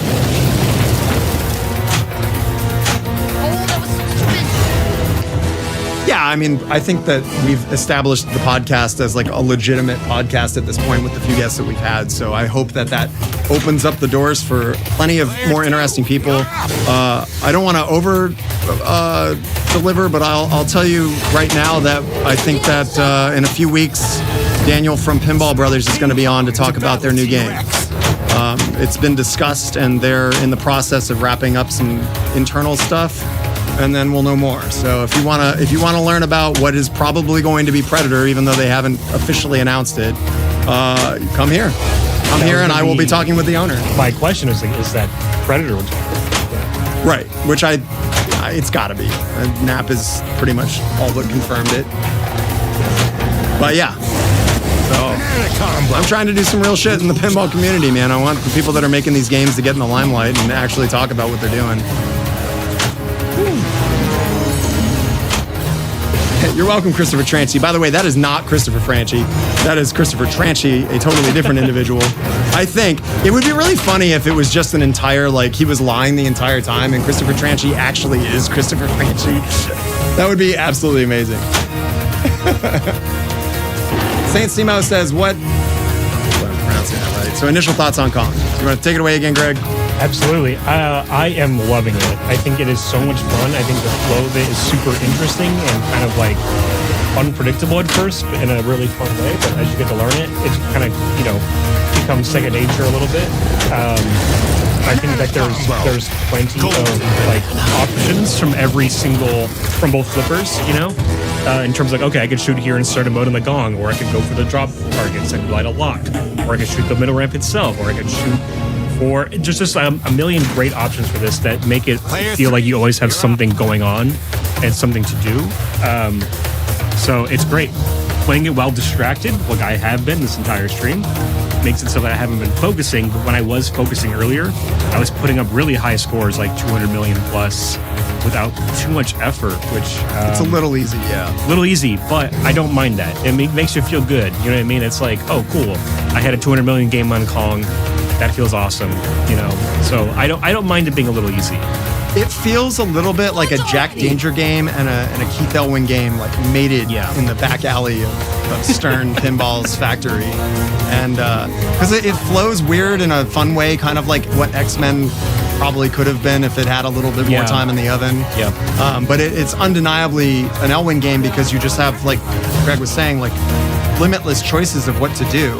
And, again, D&D as an opposite example, like you just don't have a lot of choices. Like there's always only one objective in D&D pretty much when you're playing. Yeah. And it's not like that here. The code is... Hey, what's up, Justin and Boheimer? Well, that's exactly what we're talking about. That's hilarious. This is King Kong. This is the latest game from Stern Pinball. It came out literally like last week. And it was designed by Keith Elwin, who is one of the most notable names in pinball at this point. He did, let's see, can I go down the entire list? He did Iron Maiden, he did Godzilla, he did Jurassic Park, he did Jaws, he did King Kong, and I think that's it. I think that's it. Well, I mean, a lot of those some of my favorite pinball games ever. Like Godzilla got me into pinball, like cemented it as one of my favorite things. So yeah. Go asks, is it possible to exit modes? You can can time them out by your entire party getting murdered. Oh, right, Bond 60th. That's right. Which is an amazing game as well. Yeah, absolutely. That is the one that has a real. It's an EM, but not an EM. It's a single level playfield, no ramps or anything, and it's a great game. It's just it was not at Ace for finals. I hope it comes back because there's nowhere else to play that. It's super rare. They only made 500 of them, and it's just for some reason they decided to make a really exclusive limited run of a very strange and unique game. And from what I understand, it's because Bond fans are insane and will pay for something that exclusive. That's unfortunate that the rest of us have to suffer for that. Yeah. That's the reason, too, why I think the 007 had a much slower code rollout than a lot of other games, is because, like, the even getting the rights to, like, display James Bond movies was stupidly complicated because the owners of Bond are notoriously very fickle with the image of Bond. Which, I mean, not rightly so, but there's a lot of trusts that own these IPs, and they're difficult to work with on certain things. Lord of the Rings is like that. I imagine Harry Potter is like that. Absolutely. J.K. Rowling is a huge piece of shit. Yeah. All right. Although, hey, now Amazon owns James Bond, so I guess get ready for all the Bond shit you can imagine. That's totally right. Yeah, Greg said that Amazon owns Bond now, so there's going to be a flood of Bond content of mixed quality, I imagine. Yep. Now. Yeah.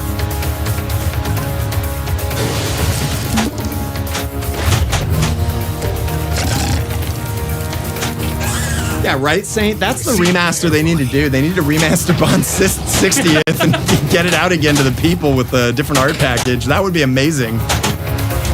It's weird that I think Bond and Elvira have this like strange affinity with pinball, because like almost every Elvira game is really good, and every Bond game is really good. It's just, I don't know what it is about the franchise that dictates the quality. We need to shoot it. I'm sure it's just luck and the designers being, really honed in on what they were wanting to make. Bond 007, the regular one, is a George Gomez game. Probably one of my favorite pinball designers. He did Lord of the Rings along with like 50 other billion games. Sopranos, another great game. Jackpot is lit.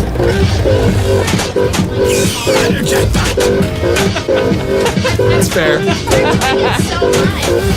They want to get you to dance. That's right. Well, so here's the thing, Silver Ion.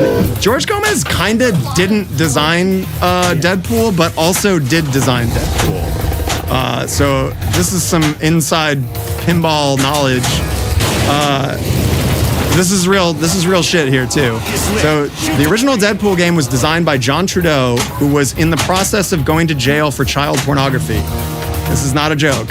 He designed Ghostbusters, another game I own. He sucks. And so in the process of going to jail, he was stern cut ties with him for obvious reasons.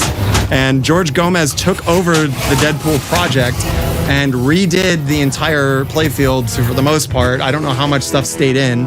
And now that's the Deadpool game that everybody knows. So now there you go. The more you know. The more you know. Tell you what, you're Deadpool game that everybody knows.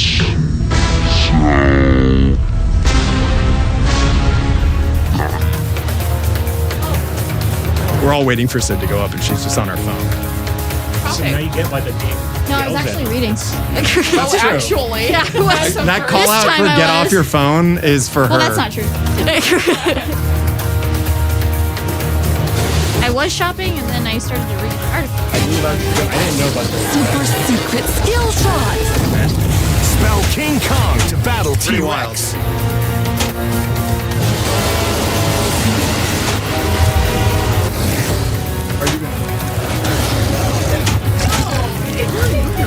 Leopard extent.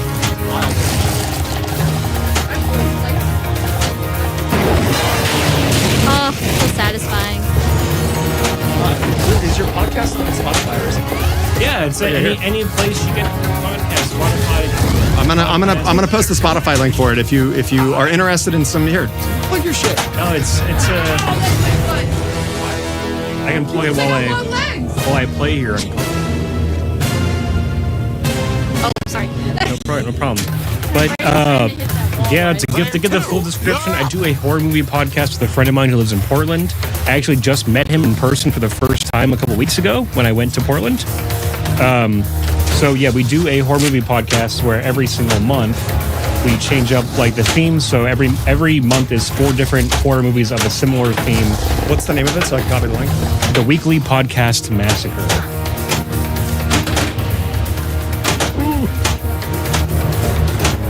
So yeah, different theme month every month. All of May is Massive May, so it's horror movies featuring things that are bigger than they're supposed to be. Like for example, we've done things like June Bug for all bug horror movies. We did a month of mall-themed movies for March called March. Was one of the Walking Dead, not Walking Dead, Zombie 2? We've done Zombie 2, but we did that for every anniversary month of the podcast. We do like, we did like 2 Lie, right? Which is like all numbered horror movies of the second movie in a franchise. And then we did 3 Lie, which is like the 3rd movie in a franchise. So now we've been doing it for 5 years at this point. Wow, Almost. dude, that's crazy. Yeah, so we're going to have 5 Lie coming up. So it's going to be the 5th movie in Player 3, you're up. Well, that's an excellent theme to tie into it. There's the Spotify link, unless you're anti-Spotify, which is totally legit, man. They don't really treat the people that are on there. Also, an interesting tidbit, Zero says he found the source of the Japanese bath. It's a sushi commercial. Brand name is, can you read kanji or katakana? Here, take a photo of it with your phone. Use Google Translate. Instead of copying and pasting it into Google, I don't know. We're doing it hard. We're not doing it the hard way here. Dirty pool, baby. So you're putting in the work for it. Yeah, right? Dude, shout out chat. Specifically Zero. Honestly, pretty much everything that my dumbass doesn't know, they figure out.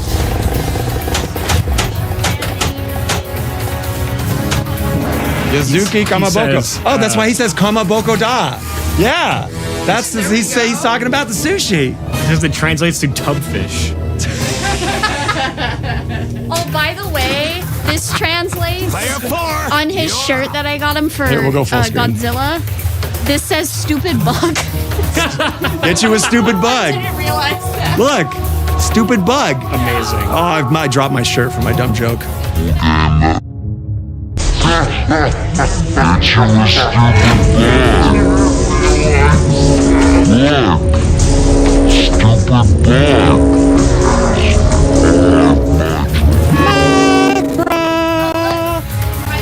I'm not used to guys making me wait. What? What is that call out? I'm not used to guys making me wait. That's so fucking stupid. No. Oh my God. Stern, hire a fucking voiceover director. I talked about it so much. That's not okay. It's dumb. And it's not timeless. The games are going to be dated when that shit's around.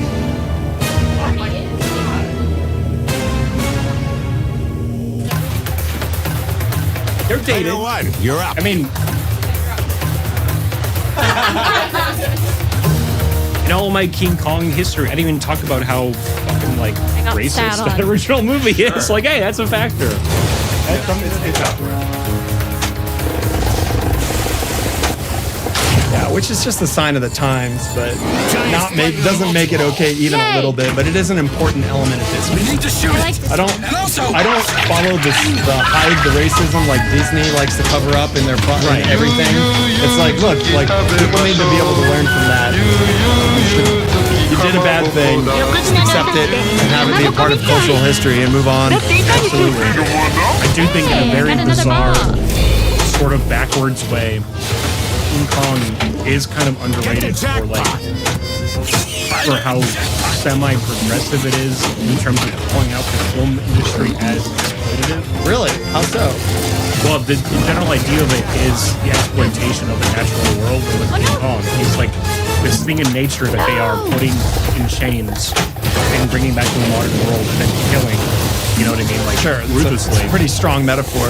When you also mentioned about the radiation, when Japan made their version of King Kong as a reference to the bomb dropping. Absolutely. And I learned from you that Godzilla is also a commentary on the atrocities of Nagasaki in Japan. Absolutely, yeah.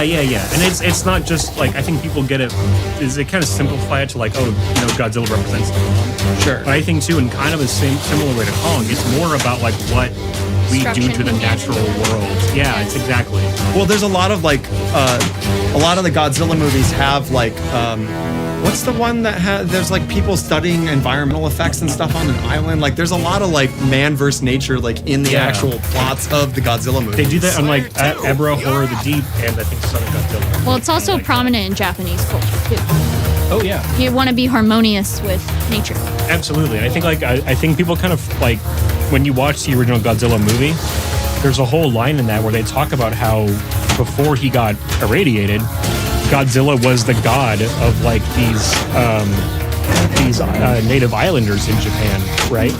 And this idea of like he is like a god that has been like perverted by the science of man, and is now coming back to kind of like, you know, take his revenge on humanity. But you know, in that original Godzilla movie, they also kill him. And so it's this idea of like we've progressed to a point as a species where we can kill our gods now. And so like for me, the idea of Godzilla is like, well, if we can stop that, what chance do we have as humans? When we come into contact with each other, like we don't stand a chance. We're gonna kill ourselves off if we keep going the way we've been going. Like that's kind of to me the message of the original Godzilla. That's some deep late night pinball concepts right there.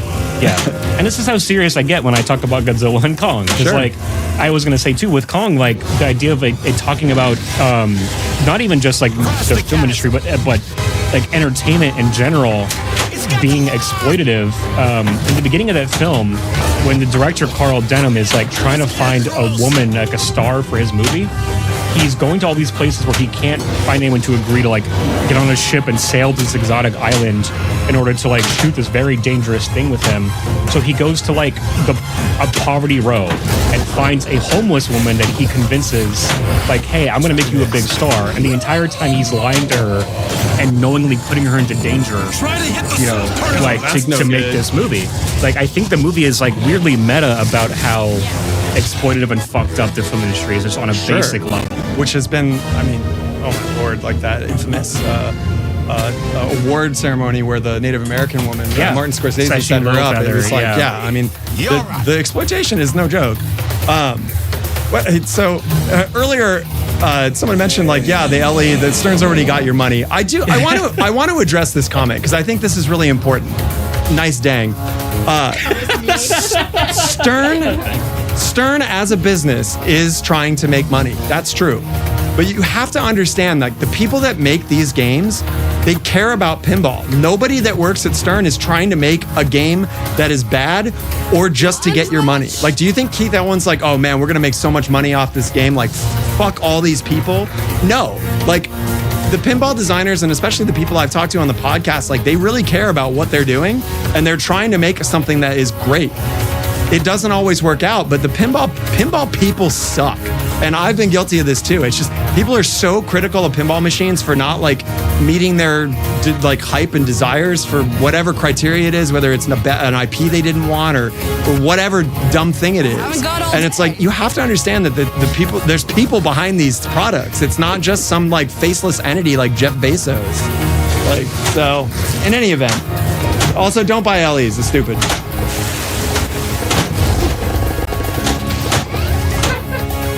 All right.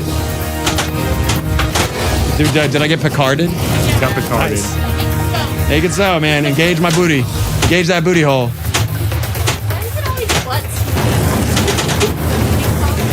I think a machine should have code 85 cents or 85% complete. Yeah, I'm assuming you're joking, but that's okay. I mean, look, that's a... I have to address that one too after the song is over.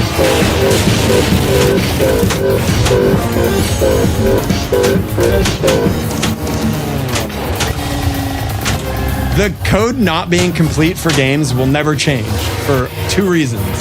One is that the internet created the opportunity for them to slowly piecemeal and improve a game for better or for worse, whether it be getting feedback from people or for getting, it out. The other reason is there's too much pinball competition and there are so many games and a limited amount of people that are going to be buying those games that they have to push them out the door to hit certain timelines to make sure that they get out before someone else is. So it's never going to get better. So if you don't like that games are shipping incomplete, fucking don't buy them.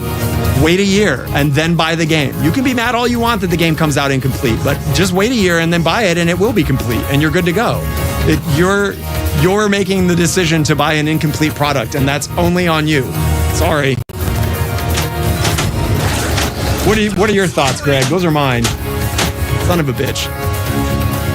As he got chips in his mouth. Oh, this time it's these little. Oh, it's candy. Spicy hearts. They're all right, not too spicy. Player They got 4. that. It's kind of that sort of generic, sort of like. No. It's like a big red. I don't know exactly what it is. I'm not sure. My thought on this stuff is like, yeah, it is disappointing when a game comes out and it's like, of course, it's not going to be complete for a while, but sometimes to me, like, again, as somebody that I mostly play on location at least, I don't only play myself. It is really interesting to me to watch these games kind of grow sometimes through the code updates. So to talk about 007 again, when that launched, that was so bare bones. There was nothing to that game, basically. But what that allowed me to do was to kind of learn the shots and flow of it without even worrying at all about what is scoring best, because nothing scored best. There were basically no modes. There was like 2, I think. And that's a good example of seeing the potential. I think the more experience and more games you play, like you can see the potential of a table based on the geometry of it. Like 007 is a great flowing game, and like they didn't have a lot of the great wizard modes, but now the game is like almost too big. Like getting the end of 007 is like impossible. There's so much. There's so much now, and the thing is, like, I feel like I really was able to kind of learn that game very well because I was kind of following it with every code update. It's like, oh shit, there's a new update for 007. Let me go play it and learn what this new code gives me. And so now I feel like I have a really great grasp of the game because I was able to kind of like learn things incrementally as they were added. So for somebody who doesn't own any pinball machines, sometimes it's kind of cool to see it build to like its final stage, you know, or to like a more playable or complete stage. Sure. Swizzlefish also mentions Jaws here, and I think that's a really good example. I'm going to use Jaws as an example, and I'm going to use Labyrinth as an example. Their pinball companies, the code was, even though it's not, the final wizard mode is not in there, but they added like the 8-bit Jaws mode and stuff. Like they put stuff in the game that has nothing to do with the actual like regular pinball thing. Like they didn't need to do that. Nobody asked for that. So, and for Labyrinth, they added, you know, barrel ball and some of the other like party modes and stuff like that. Like if you're going to be mad at a pinball company for releasing a game unfinished, then you should also be praising a pinball company for adding shit that didn't need to be there just to make the game more fun. Absolutely. Oh yeah, that Jaws Revenge mode is incredible. And it didn't need that. It's a fully functioning, fully playable game without that. Myth of Terror Island. Yeah, I know. We talked about that. This is going to be our last game for the night. It has been an amazing 3.5-hour stream. Oh my goodness. Oh my Lord. Thank you so much again for hanging out and listening to us bitch and moan about pinball, play the new Kong, and learn everything about monkey business. That's right. Thank you, Greg. Yeah, no problem. Of course, it was good to get it out. You know, it's like I say this about having a horror podcast, but getting to like go someplace and just kind of like open up about talking about movies. I'm like a dog that gets like put off the leash. You know, I get to get all my energy out, and it feels great. So I appreciate it. And I love how passionate you are about it. I cannot wait. Hopefully. I don't know what other games could come out that you could lore dump on, but I hope you'll come back and just play any game I have under this damn screen. Yeah, if that Conan one comes out, you know, I could do it for that. I'm a big Conan guy. So. If you work at a pinball company and you are watching this, make a Conan game. Yeah, do it. Do it. Johnny Crap will do the art, yes. Make a goddamn Conan game. Specifically, like, the first one, not the Momoa one. Not the Momoa. You can do Conan the Destroyer. I won't be mad, but I don't need it. Yeah.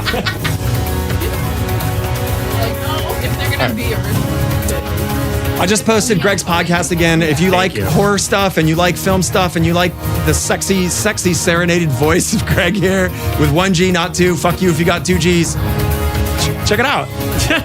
They missed that part. Yeah, but we don't like me and we in terms of Greg's. Don't like Greg's that are like very easy, you know, that are. I've met a couple in my life that they're not. They're bad. They're not right. It's like Bizarro. Yeah. It's like a Bizarro Superman, right? Yes, exactly. It doesn't have to be short for Gregory like mine is, but it's better if it is, you know. It's like 2 G's, 1 Greg. Like you only need 1 G. What? Good night. Good night, Mariah. Everybody say good night. Wait. Everybody say goodbye to Mariah. Chad, send her off. Bye.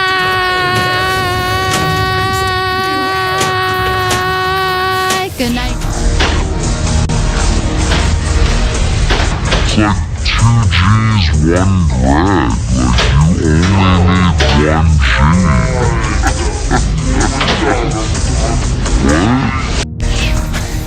Okay. Oh, come on. Give me that.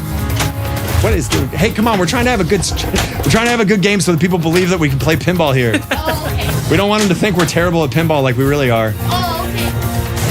Okay, what are you like? Hey, hoser, Canadian Sid in the house, eh? I mean, that's the thing. Bring me on for a Fargo pinball game when that comes out. Or like a Point Break too, bro. Oh my God. Hey, Brody's here, man. I really love playing pinball. Get you a pinball machine, bro. I want an Aphex Twin. Oh man, I would so buy an Aphex Twin pinball machine in a heartbeat. And this is for me, just personally. I would love a Lilo and Stitch pinball machine. That would do. I bet that would do so well. I mean, the movie's coming out. Yeah, that's right. How about a strange brew ball? That would be good too. We're just going Canadians. Just like pick any David Cronenberg movie, you know, do pinball machine with Scanners. Sure, Scanners would be good. What's the one where they're sticking stuff in their holes inside of a video game? Existence? Existence? Oh my God, yes. Get you an Existence video. I'm surprised they didn't make an Existence video game when they were, or I'm sorry, really pinball machine when they were doing like Johnny Mnemonic. Right? It would fit right in. Yeah. Demolition Man, Johnny Mnemonic, and Existence are the trifecta that never happened. We got 2/3 of the way there. Phil. Miss Diggle, you missed it. You got a bunch of goodbyes. Everybody say goodbye to you. Watch it. We're dealing with our own Magna Spider. You deal with the spider yourself. I'm not coming in. Someone else is gonna kill that spider. You shouldn't kill it anyways. She knows. She can't even spell spider right. Dead Space. Dead Space would be a cool one. Yeah, I mean, there's a bunch of good video games. I'm worried that there's too many cooks in the kitchen for video game IPs on a pinball machine. Yeah. It's just the dream video game IP for me. It's surprising nobody would be Doom. Yeah, I that had would a be moment the amazing. other day where I was driving in the car with Sadie and was like, I just told her like, I have an idea for a Doom pinball machine, and she could not care less. Grab that's harsh. Sadie, if you're still here, shame on you. No. It's just like, of course, it's just, you know, my hyper fixation. She's heard so much about. But I would love. I could imagine in my brain how a Doom pinball machine would work, and it would be awesome.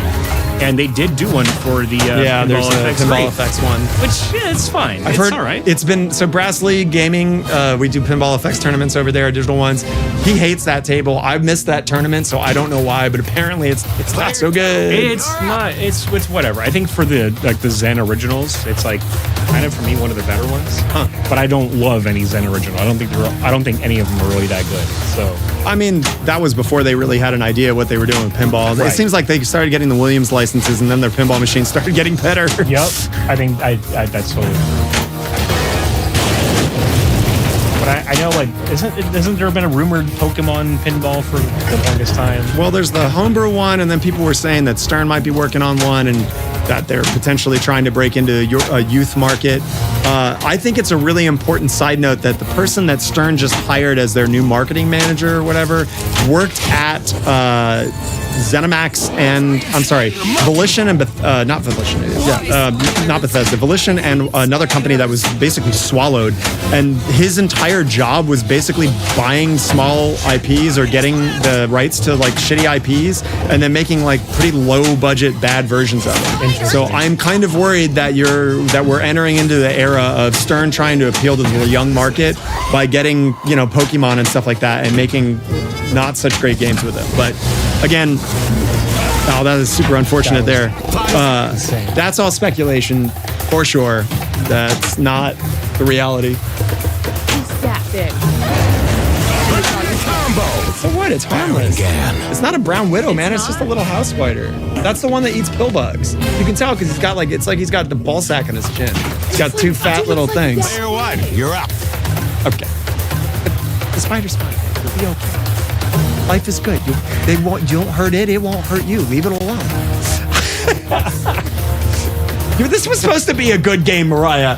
Here you are, futzing with our ball 3. So it's a tiny spider. Mariah's gonna feel so bad. The internet will shame her for being a spider fearful individual, and she already left. I said she already left.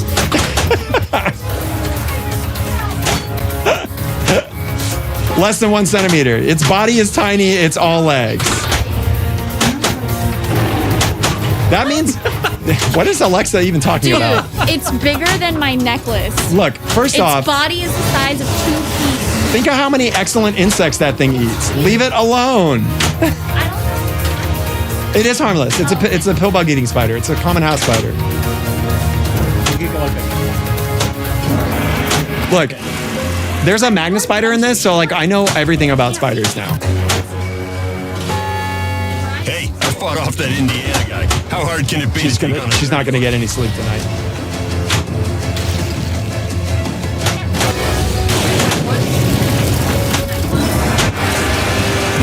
This is Spider Cast officially. Yeah, there's one in the game. There's one in the house. Like it is what it is. Welcome to King Spider Kong Dong. Spider Kong. Spider Dong.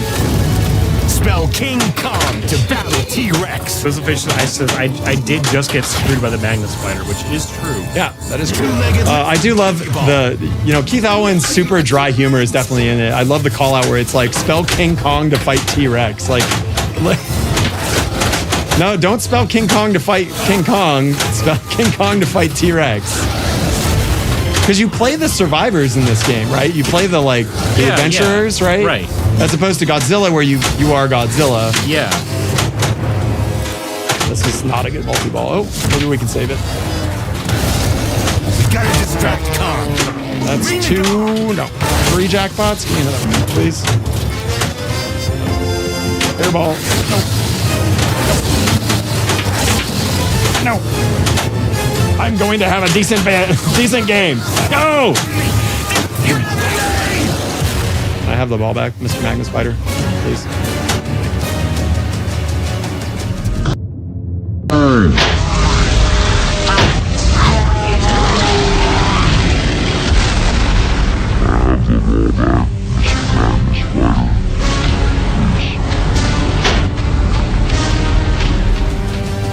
Oh, I farted. All right. Why is it? Oh, Lazarus! We're running out of time. Man, I had to risk that.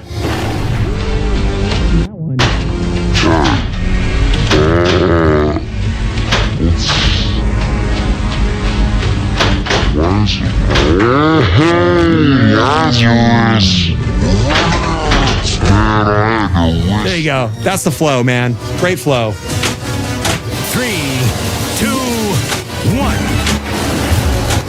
We're not saving Anne for sure. Oh, wait. 3. That might add more time to it. We gotta distract Kong. So then you can Ring the gong. Yeah. Gotta ring the gong now. Or not.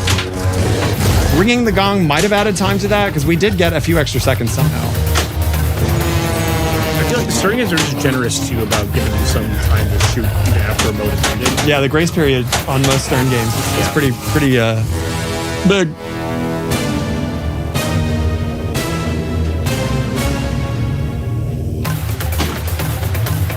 Player 2, you're up. I'm gonna log in for ball. All right, score to beat's 111 mil. You got this. Easily doable.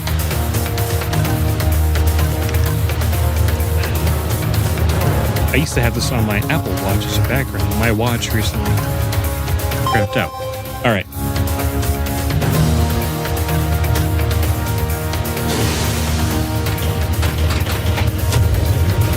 The calling game. Pretty good. All right. I like that a lot of the geometry sends it in there just sometimes. Like 007 has that same kind of mechanic with the fuse car. Right, yeah.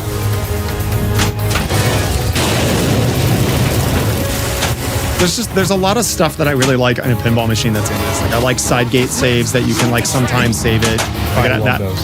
I like the weird feed thing that's like from Q. The Kong returning the ball is really neat to have a shot. You know, you're so used to shooting the ball up a playfield and having it come back down from a ramp. To have it mechanically like fire back at you is just, it's neat. All right, let's see what island.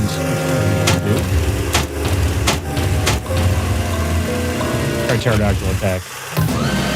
We got to figure out for the launch party which one of these modes is going to be the most lucrative. Yeah. Which I'm very excited for the shirt that they're gonna. Oh my god! Wow, Like you brutal. Best man for the job. Wow, no ball save. Yoda Bong Rest, ambient lighting. How do I hook that up? They're 2 tube lights. They're newer. You can get them on Amazon. They're just, you know, tube lights. Score. I imagine they're supposed to be used in music videos and stuff. They have batteries in them, but I have them always plugged in. And they're long so that they provide enough light to cast it on the side of the pinball machine. I had a different solution before that wasn't so great, and then I used the Twitch funds from our first couple of months of streaming and upgraded it and got these bad boys, and it looks a lot better. So, you know, as always, any money that comes in for the channel, I try to put into pinball and the stream in some capacity. It's a lot of work and finances to make all this stuff look and sound pretty, so I appreciate it, especially with fucking Tyler dropping boatload of subs. Yeah. Not to sell Jay Biscuity and Johnny Button as well. All right, it's late. We've had an excellent stream. I've enjoyed it anyways. Hopefully you have too. Thanks, dude. I loved it. I loved being here. Thank you for having me. This was so much fun. Absolutely. Cheers, man. Yeah. Circle jerk, pinball circle jerk. What? Yeah, thanks for the biddy, dude. All right, as we do, all praise the Great Pyramid and all that good stuff. If you're enjoying the stream, I don't know, hit a follow just so that you know when we are doing it again. Even though that's probably the eyeball is making my audio card go all crazy. As we do, hold on, don't leave yet. We raid somebody. We find someone who's got no viewership and just absolutely make their day by dropping a whole bunch of people on them. And we got a whole bunch of people. So let's go see who's streaming. If we can find something that's playing pinball. I've been dropping in on a guy who's playing the NES pinball in Russia because that has been the only pinball that's been on at this time. It's been a little fun to watch, but it's very much not in English. So, you know, your mileage may vary. In any event, check his podcast. Yeah, check my podcast out, and I do Twitch stream occasionally too. I'm going to be streaming the new Doom: The Dark Ages at some point in the future. I kind of just wanted to get some time with it by myself at first, but follow me at hired_goons17. I don't have to say that out loud too much, but yes, yeah, Jeff will put it in the chat. Yes, with an S, no Z. And then the podcast is the weekly podcast Massacre, where I talk about horror movies. Just check me out at those places. Hopefully you don't mind hearing my voice and want to hear more of it, because that's what you'll hear. Can you say a sexy thing and we'll slow-mo it as our out? Kong dong. Thanks, everybody. Can you say a sexy thing and we'll slow-mo it as our out?